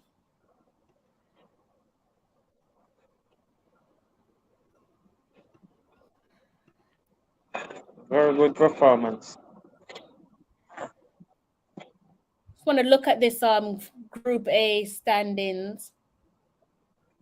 So they have a plus. Let's see, they score 6. 12. They have a plus 12. Goal difference.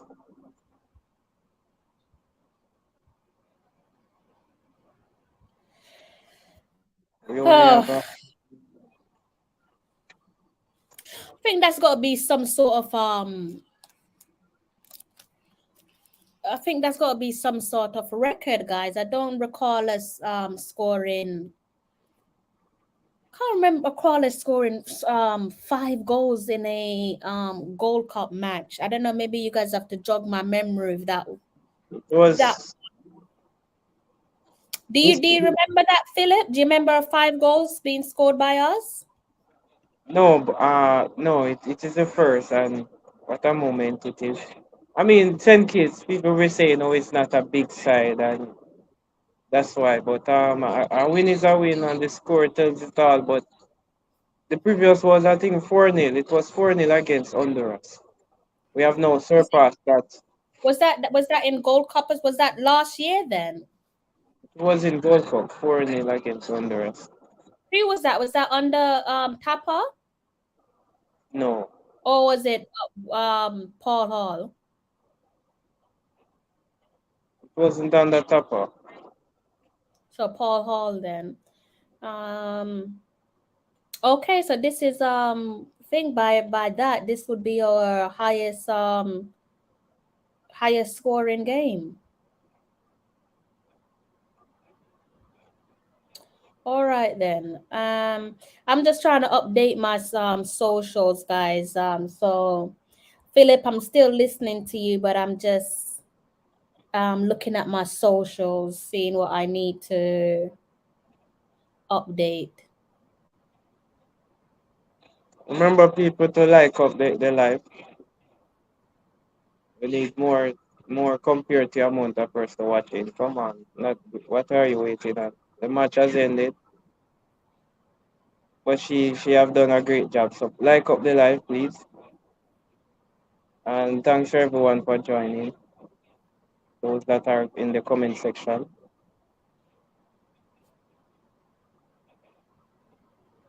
So tonight was a good performance. We didn't see any goal from our top trio like Bailey, Gray, Antonio, but it was a very good performance, and we're glad that the others come in and they scored. It's good, and it's looking good going forward for the Reggae boys. And I'm sure a lot of Grimsey would be very proud to know that even though the players that we have to score didn't score tonight, others come in.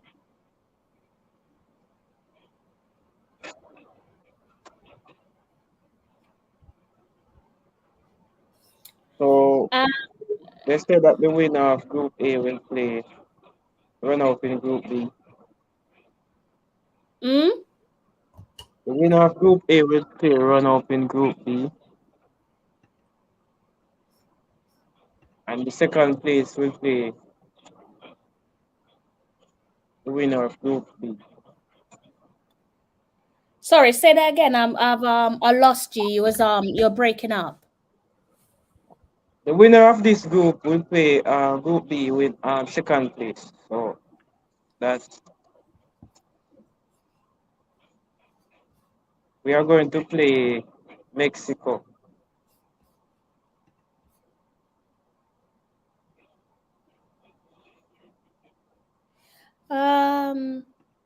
That's slightly different to what I'm seeing on Concacaf. Just waiting for them to do a update. I don't know if that's actually going to come through now, but let me go ahead and do a little refresh. Mexico gonna top their group without a doubt.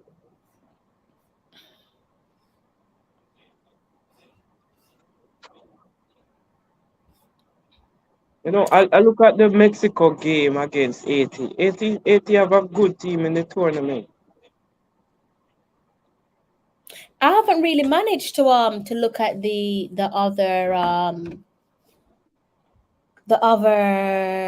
other games, sadly. I look at the other side and I think that the most difficult team to play now is USA.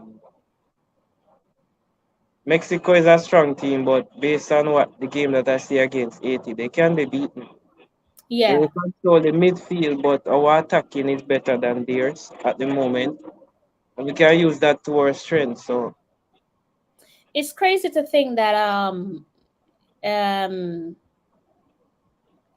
that they are so strong, again, given the fact that I think this would be regarded as their C team, definitely, from what's been said even by American pundits and commentators. I really think they would classify this as their B team.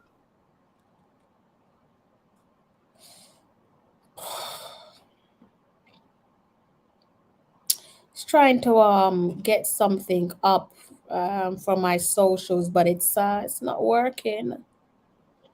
you know, I don't think it's their C team. They're probably saying that so that they can make America look probably more than people want to see them. But I think that I team it's their C teams. I feel like I'm confused because I don't think it's Mexico unless something has changed on the where CONCACAF is concerned. Because let me bring up something that I was reading earlier on. I'm so confused now. Let's see something.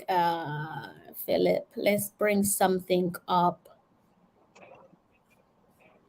Where is it? Where is it? Where is it? So the draws, right? So we're at this section right here. We're at the quarterfinals. So it says winner of Group D versus second place Group A, winner of Group A versus second place Group D, winner of Group C versus second place Group B, and winner of Group B versus second place Group C.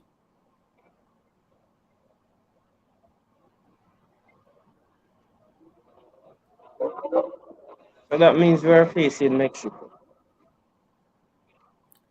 Am I being like really, really slow here? Mexico is in Group B, right? Yes, with 80 Qatar and Honduras. Um,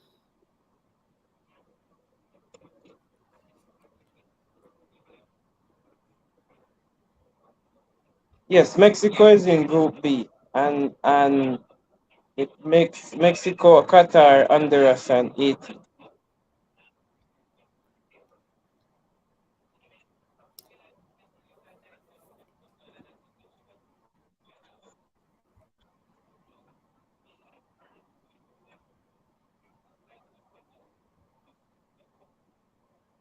so should it not be winner? Should it not be the first one where it says winner of Group D versus second place Group A? They make some changes. So when was the changes? When did they make the changes? They normally they wouldn't make changes. They wouldn't make changes like that because it would have already set that way. Yeah, I'm just trying to figure out when the changes were made. Because that's taken directly from, you can see what I'm looking at, right? Yes, Concacaf page. Yes, I'm just wondering when did they make the changes, because it's confused me.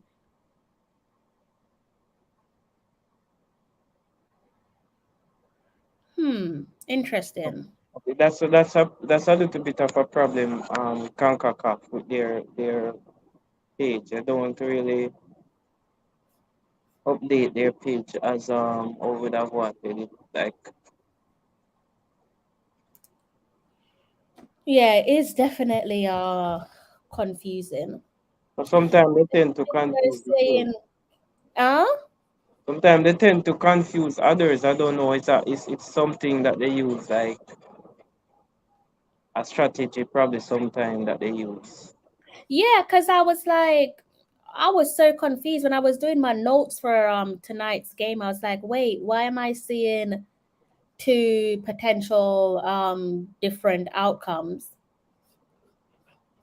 No, we have to wait and see when they update back the page. Probably Yeah, tomorrow. I've been waiting since yesterday. I've been waiting to see if they're gonna do an update.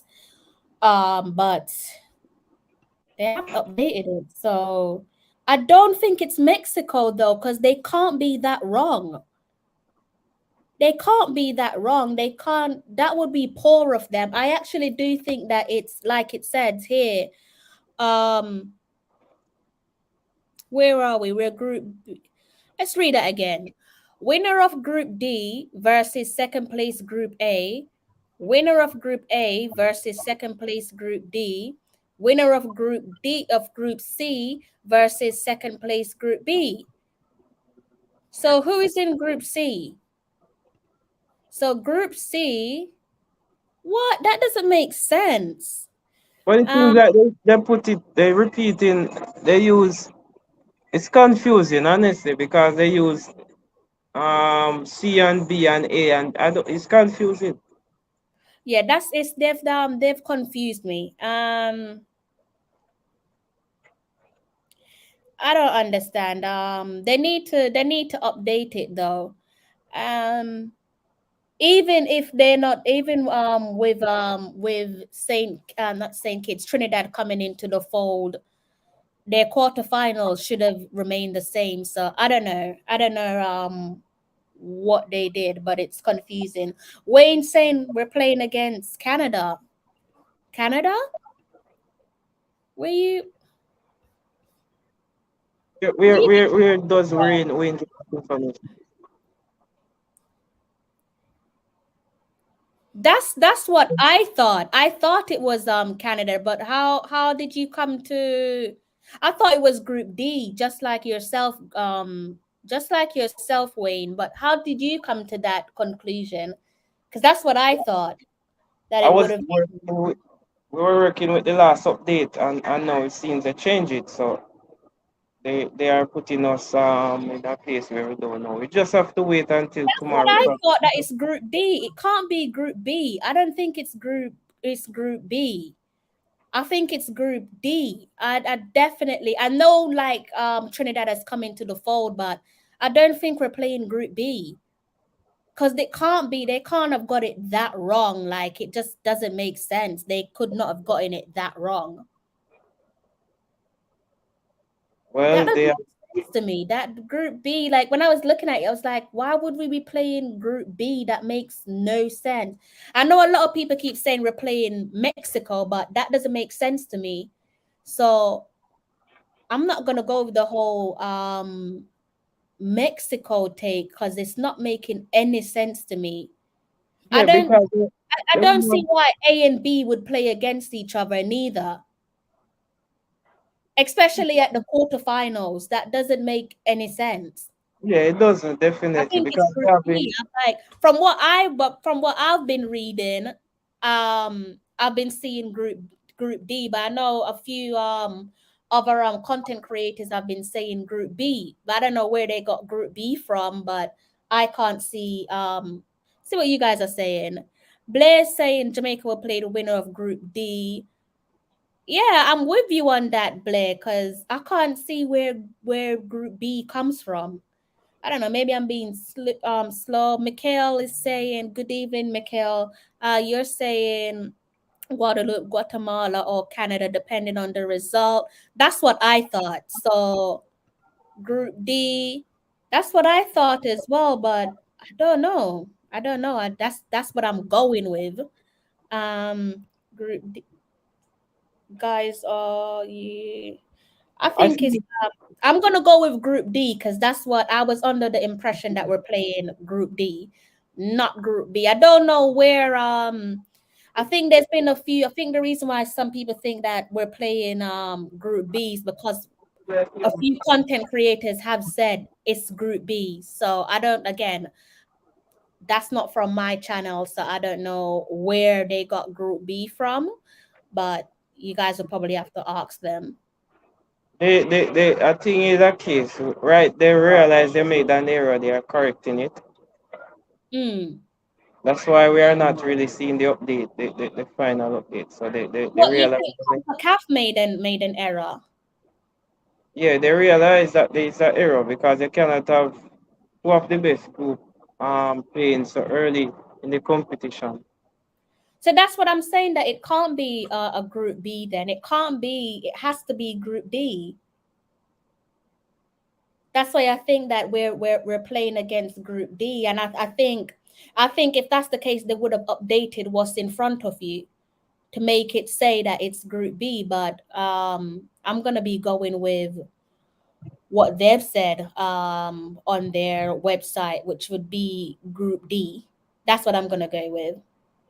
So if it doesn't change, if it's a case where they don't change it tomorrow, that we just have to work with what is on their page, which is that we're I no. think either way, going A and B playing each other wouldn't make sense anyways. It wouldn't make sense. So it has to be group D. It has to be Group D. I want to try and get something up, but I think this is why you gotta be careful with information that you give people, because you do end up confusing others. I want to bring something up, because right now you would have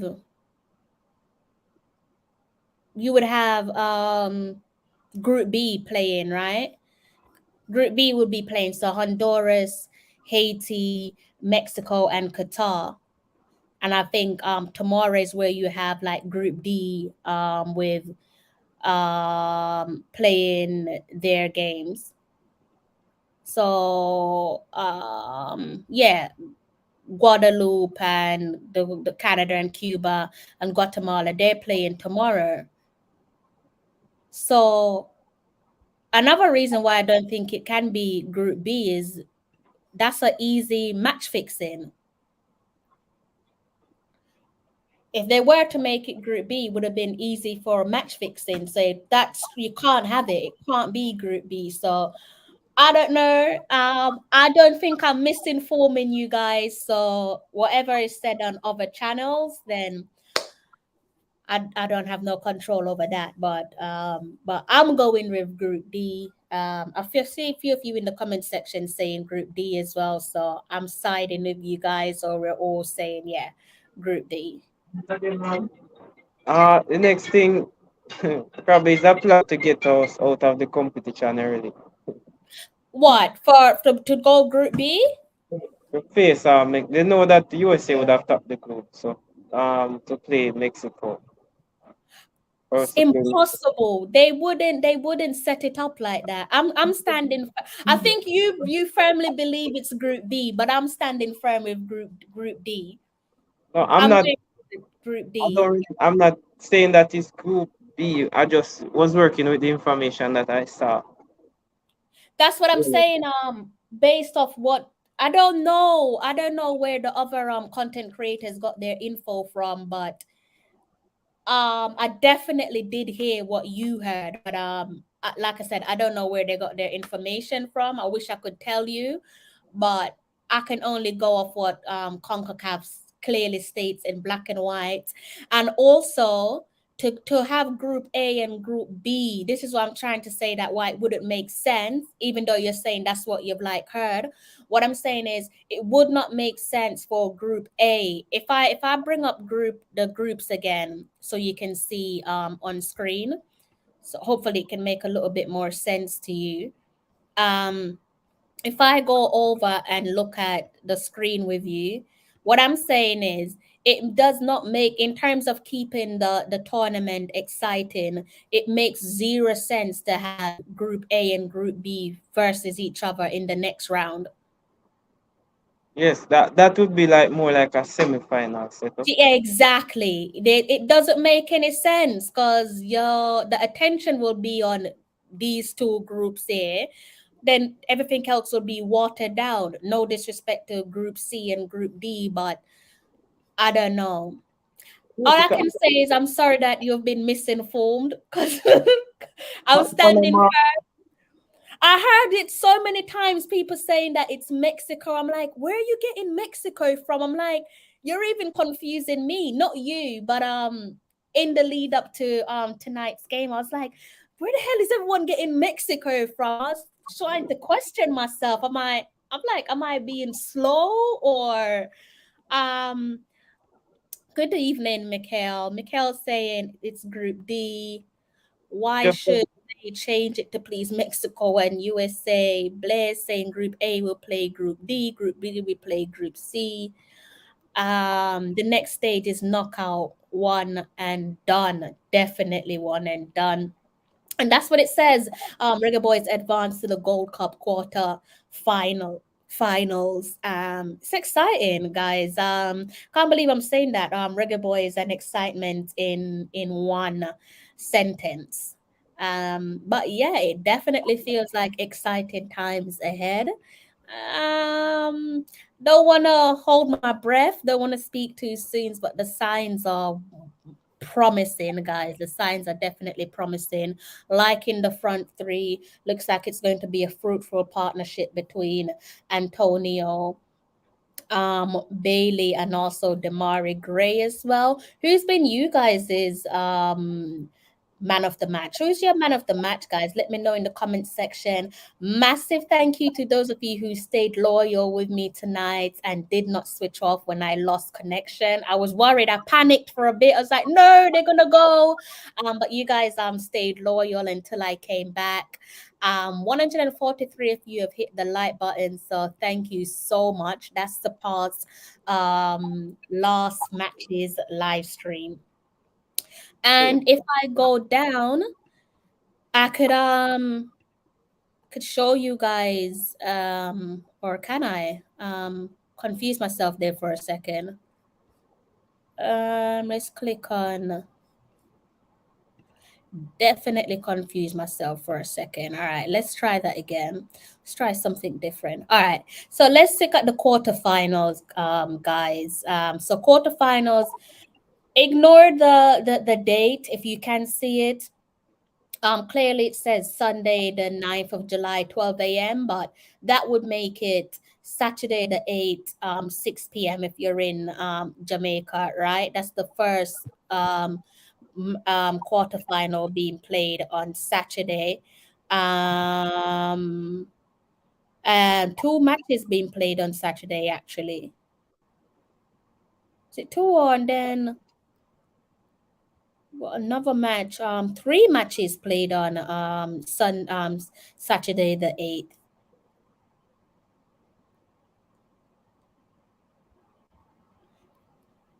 And then it looks like you've got one game played on Sunday, 6:30 kickoff Jamaica time. And there's no times for the semifinals. So as things stands, it's been penciled in for Wednesday, July the 12th, but I reckon that is actually Tuesday, July the 11th, followed by the second semifinal, which is probably going to be played on the same day, just hours apart. And then the final is going to be played on a Sunday, Sunday the 16th of July. That's going to be a 6:30 kickoff if you're in Jamaica. I'm trying to explain it with the time difference because obviously Google is using my location. So don't read too much into the time difference unless you're based in the UK, a bit like myself. So yeah, go on. Confused. Say it again. Some person will still get confused though. I know I'm trying my best to explain it, but yeah, you're right. People are still going to get confused, but that's out of my control. I've tried my best to Yeah, definitely, because you're giving the time, you're converting the time, giving them. They say it shouldn't be that hard, but you know, sometimes things can be like that. yeah, that's definitely true. What time is it? It's almost 2:30 a.m. Gonna see what you guys are saying. Get you guys' final thoughts in the comment section, and also hear from Mr. Beckford as well. Blair video saying Group D, July 12th, San Diego, Jamaica. Sickaway says, whisper over Shamar, no joke about that. Shamar being the one that is being taken out, you know. Shamar is the target at the moment, isn't he? He's the target man. He's the man who's being hung out to dry at the moment. I guess every night, every game, someone will be the target. But Shamar, it's your time to Somebody's be. got one day it's Bailey, next minute it's Corey, next minute it's Shamar. It is what it is. It's part of the game. Not everyone's going to like you. Not everyone's going to like what they see in front of them. But I So guess they're saying he missed too much. So, but everybody, if it's striker miss, everyone miss it. Even Messi miss it. So, I 100%. just they are just looking at he misses too much compared to what he scores. But it is what it Yeah, is. yeah, that is true. I've been Guys, I following Nichols a long don't go time on. now. Mm, I've been following Nichols for a long time now, from when his name was being when he make it into the team, and that's always been a problem, and it doesn't really change. yeah, yeah, that is true. That is true. Um, So I'm gonna be giving you guys some more live stream, and as soon as we wrap up this Gold Cup, hopefully we lift the cup. I don't know if it's going to happen. It's still a long way to go. Next in sight is the quarterfinals, followed by the semis, and then on to the finals. It's crunch time. It is literally go hard or go home. It's the knockout round. This is the one that gets people at the edge of their seats, and is bound to be mouth watering, probably a little bit nervy as well. Surely we want to do one better than what we've done in recent years. Just to remind you all, the current holders of the cup is the United States. Let's do a little bit of a recap. Let's go back into our game and see how this one ended. If you're just joining in, you should be able to see what's on the screen, but it's moving quite slow. Actually, let's do this a different way. Okay, yeah, you guys should be able to see that now. Right, so this is our tonight's game ended against our Caribbean counterparts.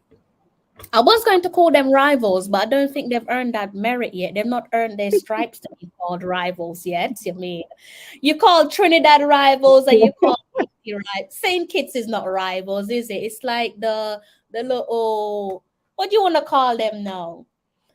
They're like the Well, little they look upcoming. They look upcoming. little Potential, stepsister potential. or stepbrother. You have to show them love, but if mommy and Not daddy really. mix up, then we're going our separate ways. So but we've got to show them a little bit of love. The greatest of respect to them, but we're not rivals, not yet. Congrats No to hard feelings to the fans. No hard feelings to the St. no Lucia. hard feelings, but But we cannot but be the calling Celtics. rivals. They've got work to do. This is their debut in the Gold Cup. They've got some work to do. Want to thank them for gifting us an own goal. That was polite of them. They've done us a favor, getting the party started. Much better than our stubborn rivals and friends in Trinidad and Tobago. They weren't trying to do us no favors tonight, and that's how it's. No, no, Yeah, no people gonna say Trinidad really don't like us. they can't stand us. They were not going to give us no favors. I don't blame them, to be honest with you. It's just humor. I do not blame them. And so yeah, just to do a quick little recap. The game started off with in terms of the goals that came in the 30th minute with a own goal. Initially looked as if it was going to Paris, but on replay, the goalkeeper actually is at fault for that goal, and the ball definitely crossed the line. Don't really think we needed to look at that on too many replays in hindsight. John Russell etching his name to the score sheet on the brink of half time, and Bernard decided to join the party a little bit shy of the 50-minute mark into the second 45. He trebled Jamaica's lead.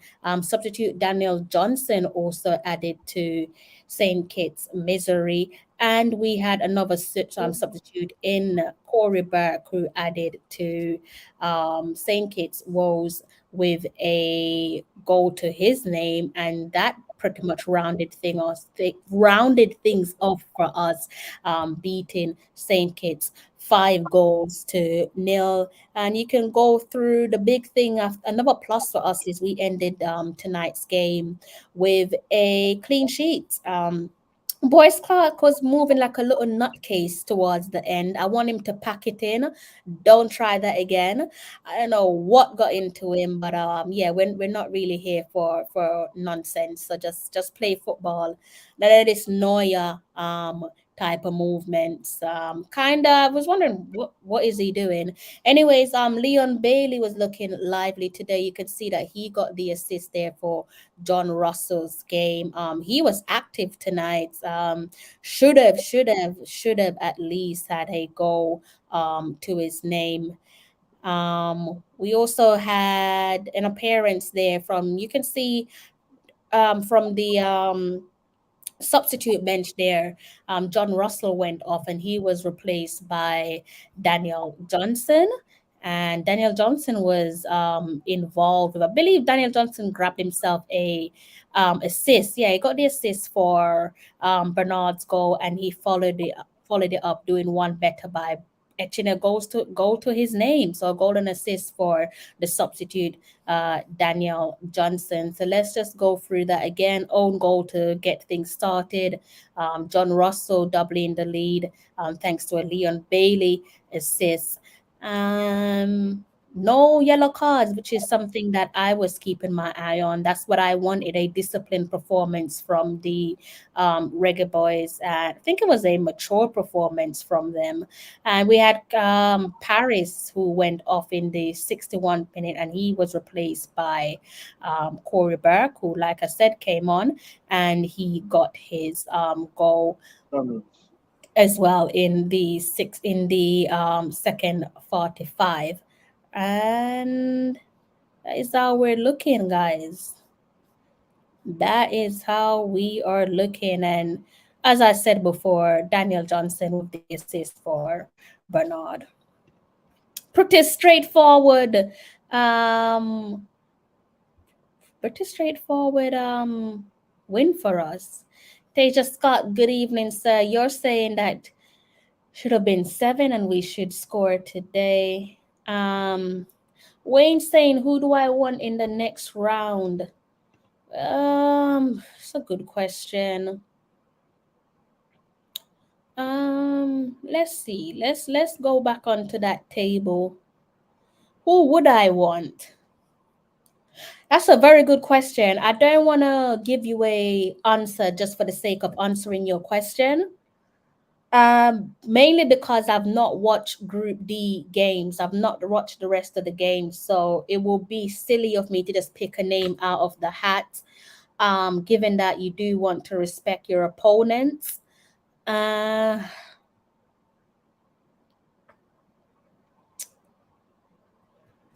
Hmm.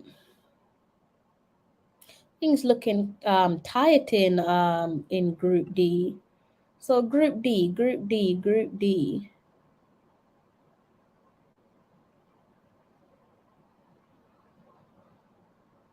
Hmm.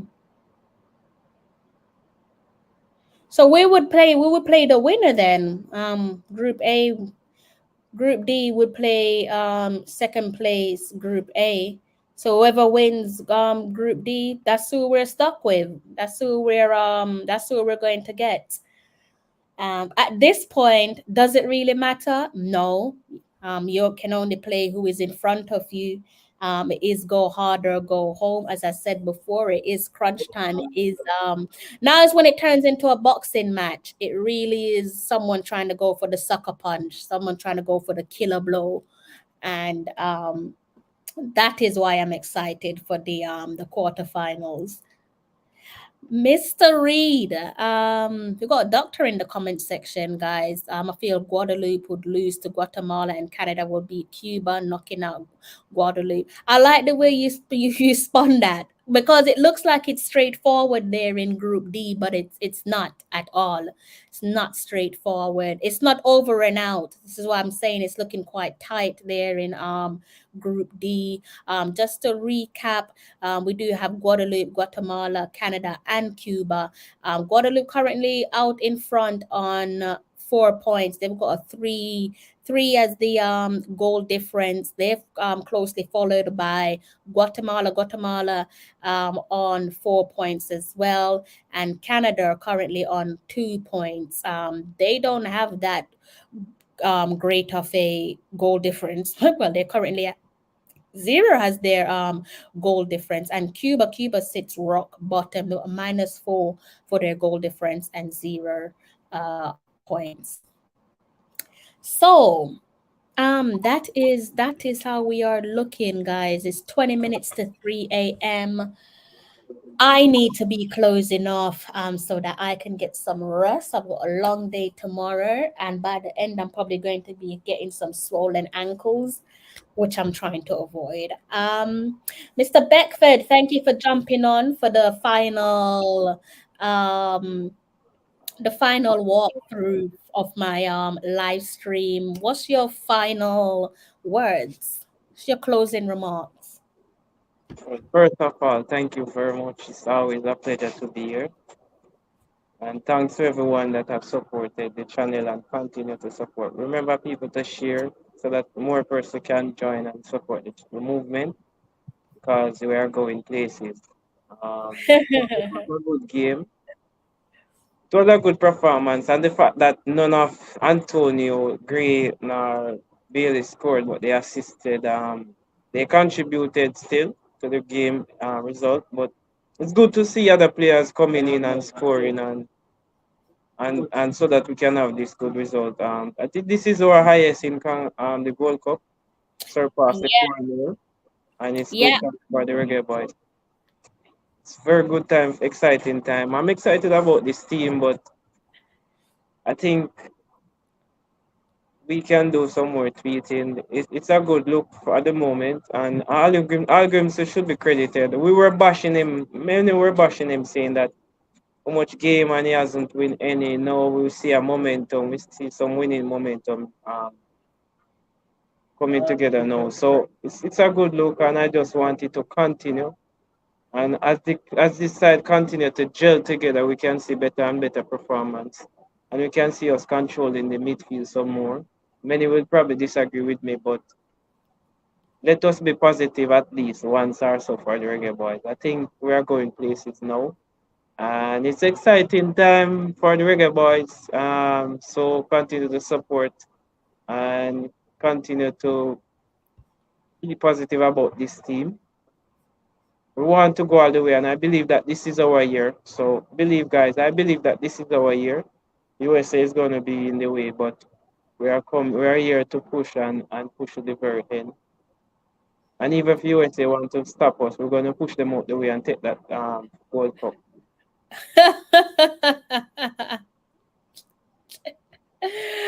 All right, you sounded confident. That makes a difference when it comes to Reggae Boys. Usually we're low on confidence, so that makes a change. I'm not going to hate on it, not going to kill your vibe. Dr. Reed, he is saying Iceman football heritage. I don't think I could add anything to that. Beautifully put. Wayne Evans says, good night, good morning, Crystal. Go get some sweet dreams. Yes, sir. I am going to be doing exactly that. And the scoreline is right in front of you. Jamaica tucking away St. Kitts.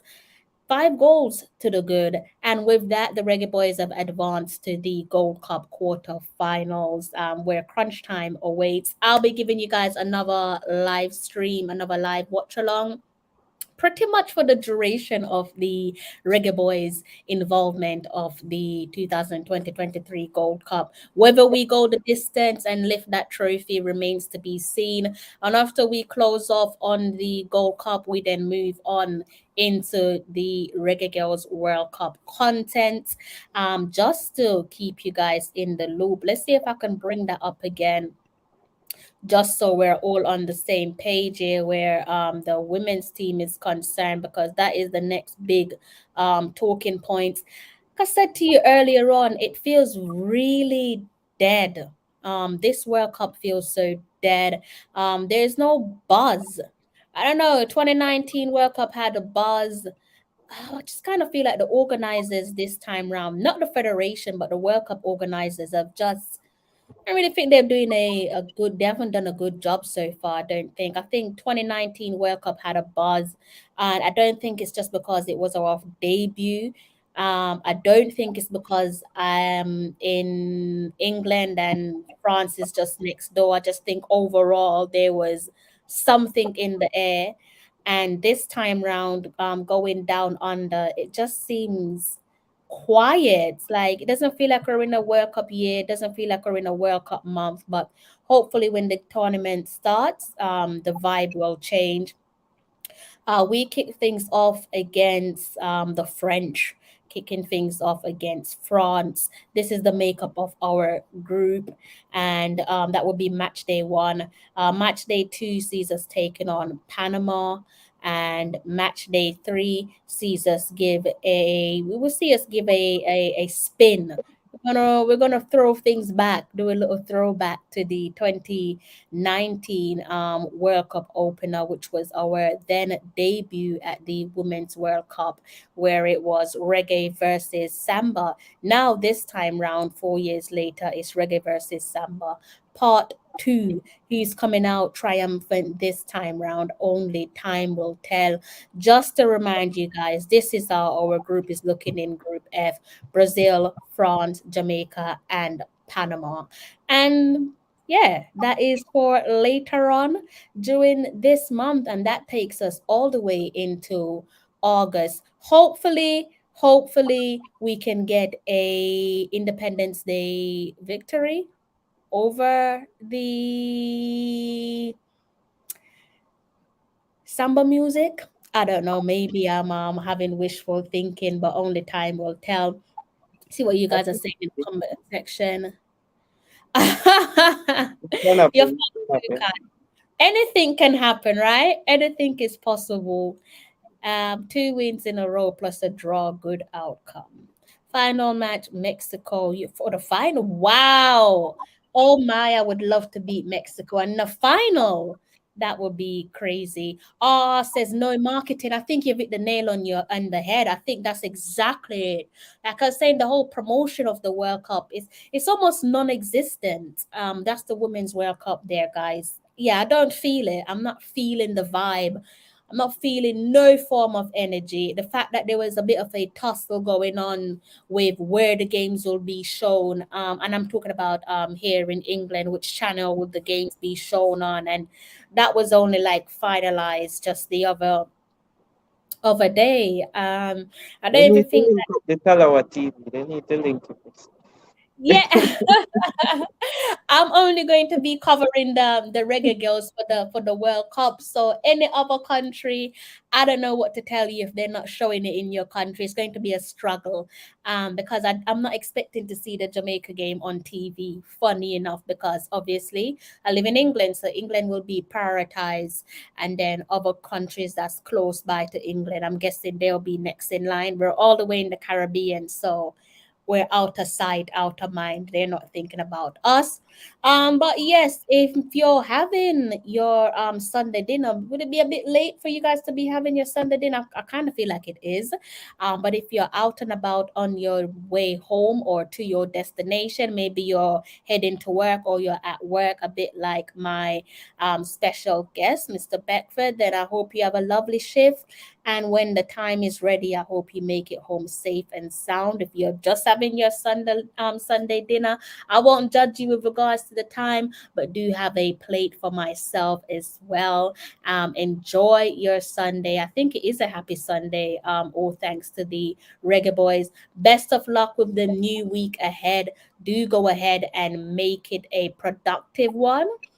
And I'll see you guys in some days' time again for another live watch along. I don't want to promise you and say I'm going to be back before then, because chances are I probably won't. But if I can, then I most certainly will come back on. Before I forget my manners, massive thank you to you guys in the comment section for your continuous show of support. And Mr. Beckford, that's 2 live streams in a row that you've lent me your support. So thank you for coming on to the live stream. Definitely appreciate you. Okay, I can promise you that as long as I can, because it is always available for now. So as long as I can, I will come and support it. I love that. I will come and help to promote the channel because the channel is going and I want to be a part of it. So it's good Thank that I can participate because previously I couldn't participate like this, and I'm so glad I Yeah, can. I remember. I remember. No, thank you. I appreciate it. It makes a difference when I can talk to someone rather than talking to a screen and then looking in the comment section. I feel like the conversation flows better when I'm able to like speak to someone. So yeah, massive thank you for your support and for like jumping onto the live stream, and you're welcome to join me anytime. I remember it's Miss Sabrina. That's her name. Yeah. It's a long time I haven't seen her. Comments. That makes 2 of us. That makes 2 of us. But I know I probably she's watching, probably being silent now. But I'd love to see her in the comment section. You might have We to draw her out. I don't know if she's silently watching, but you could be right. Maybe she's silently watching. So you might see her pop up one of these days. Who knows? so thanks everyone, and remember to send the link to others so that they can come and subscribe. Our dear Crystal is needs some rest now and she will be closing. But thanks everyone in the comment section, those that like, those that participate. We appreciate it. Thank you. I could not have said it any better. Mr. Beckford, enjoy the rest of your shift and get home safe. And oh yeah, the Instagram, was that you? The Yes, page that I followed. yes, it was You? me. I followed on you see the followed after. So yes, it is Yeah, right. I wasn't sure if it was you. Okay, I'll give you a follow back. I I honestly I didn't get to check it on Instagram as yet, but I will check it. But I Yeah, did. I've given it a follow back. I was waiting to see if it was you. I was like, I'm not sure if it's really you, so I didn't want to follow it back, but I've given it a follow back now. Yes, it was during that same time I followed. I check it and follow. So it's the correct one. I followed that around the same time you were messaging. Okay. All So right it's then. just that I didn't get the chance yet to check it out and see. Okay then. All right. Makes sense. Well, have a lovely shift, like I said, and a productive week, and feel free to get in touch whenever. All right. Mexico versus Qatar. You have a great weekend as well.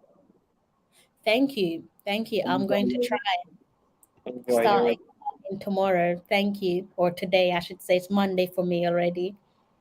I guess you don't have much time to sleep, but if you can, I you can won't, try. and I have something that I need to do early in the morning, so I really need to go and just go and try and sleep. I'm wide awake, which is quite irritating, but I'm gonna try and force myself to sleep.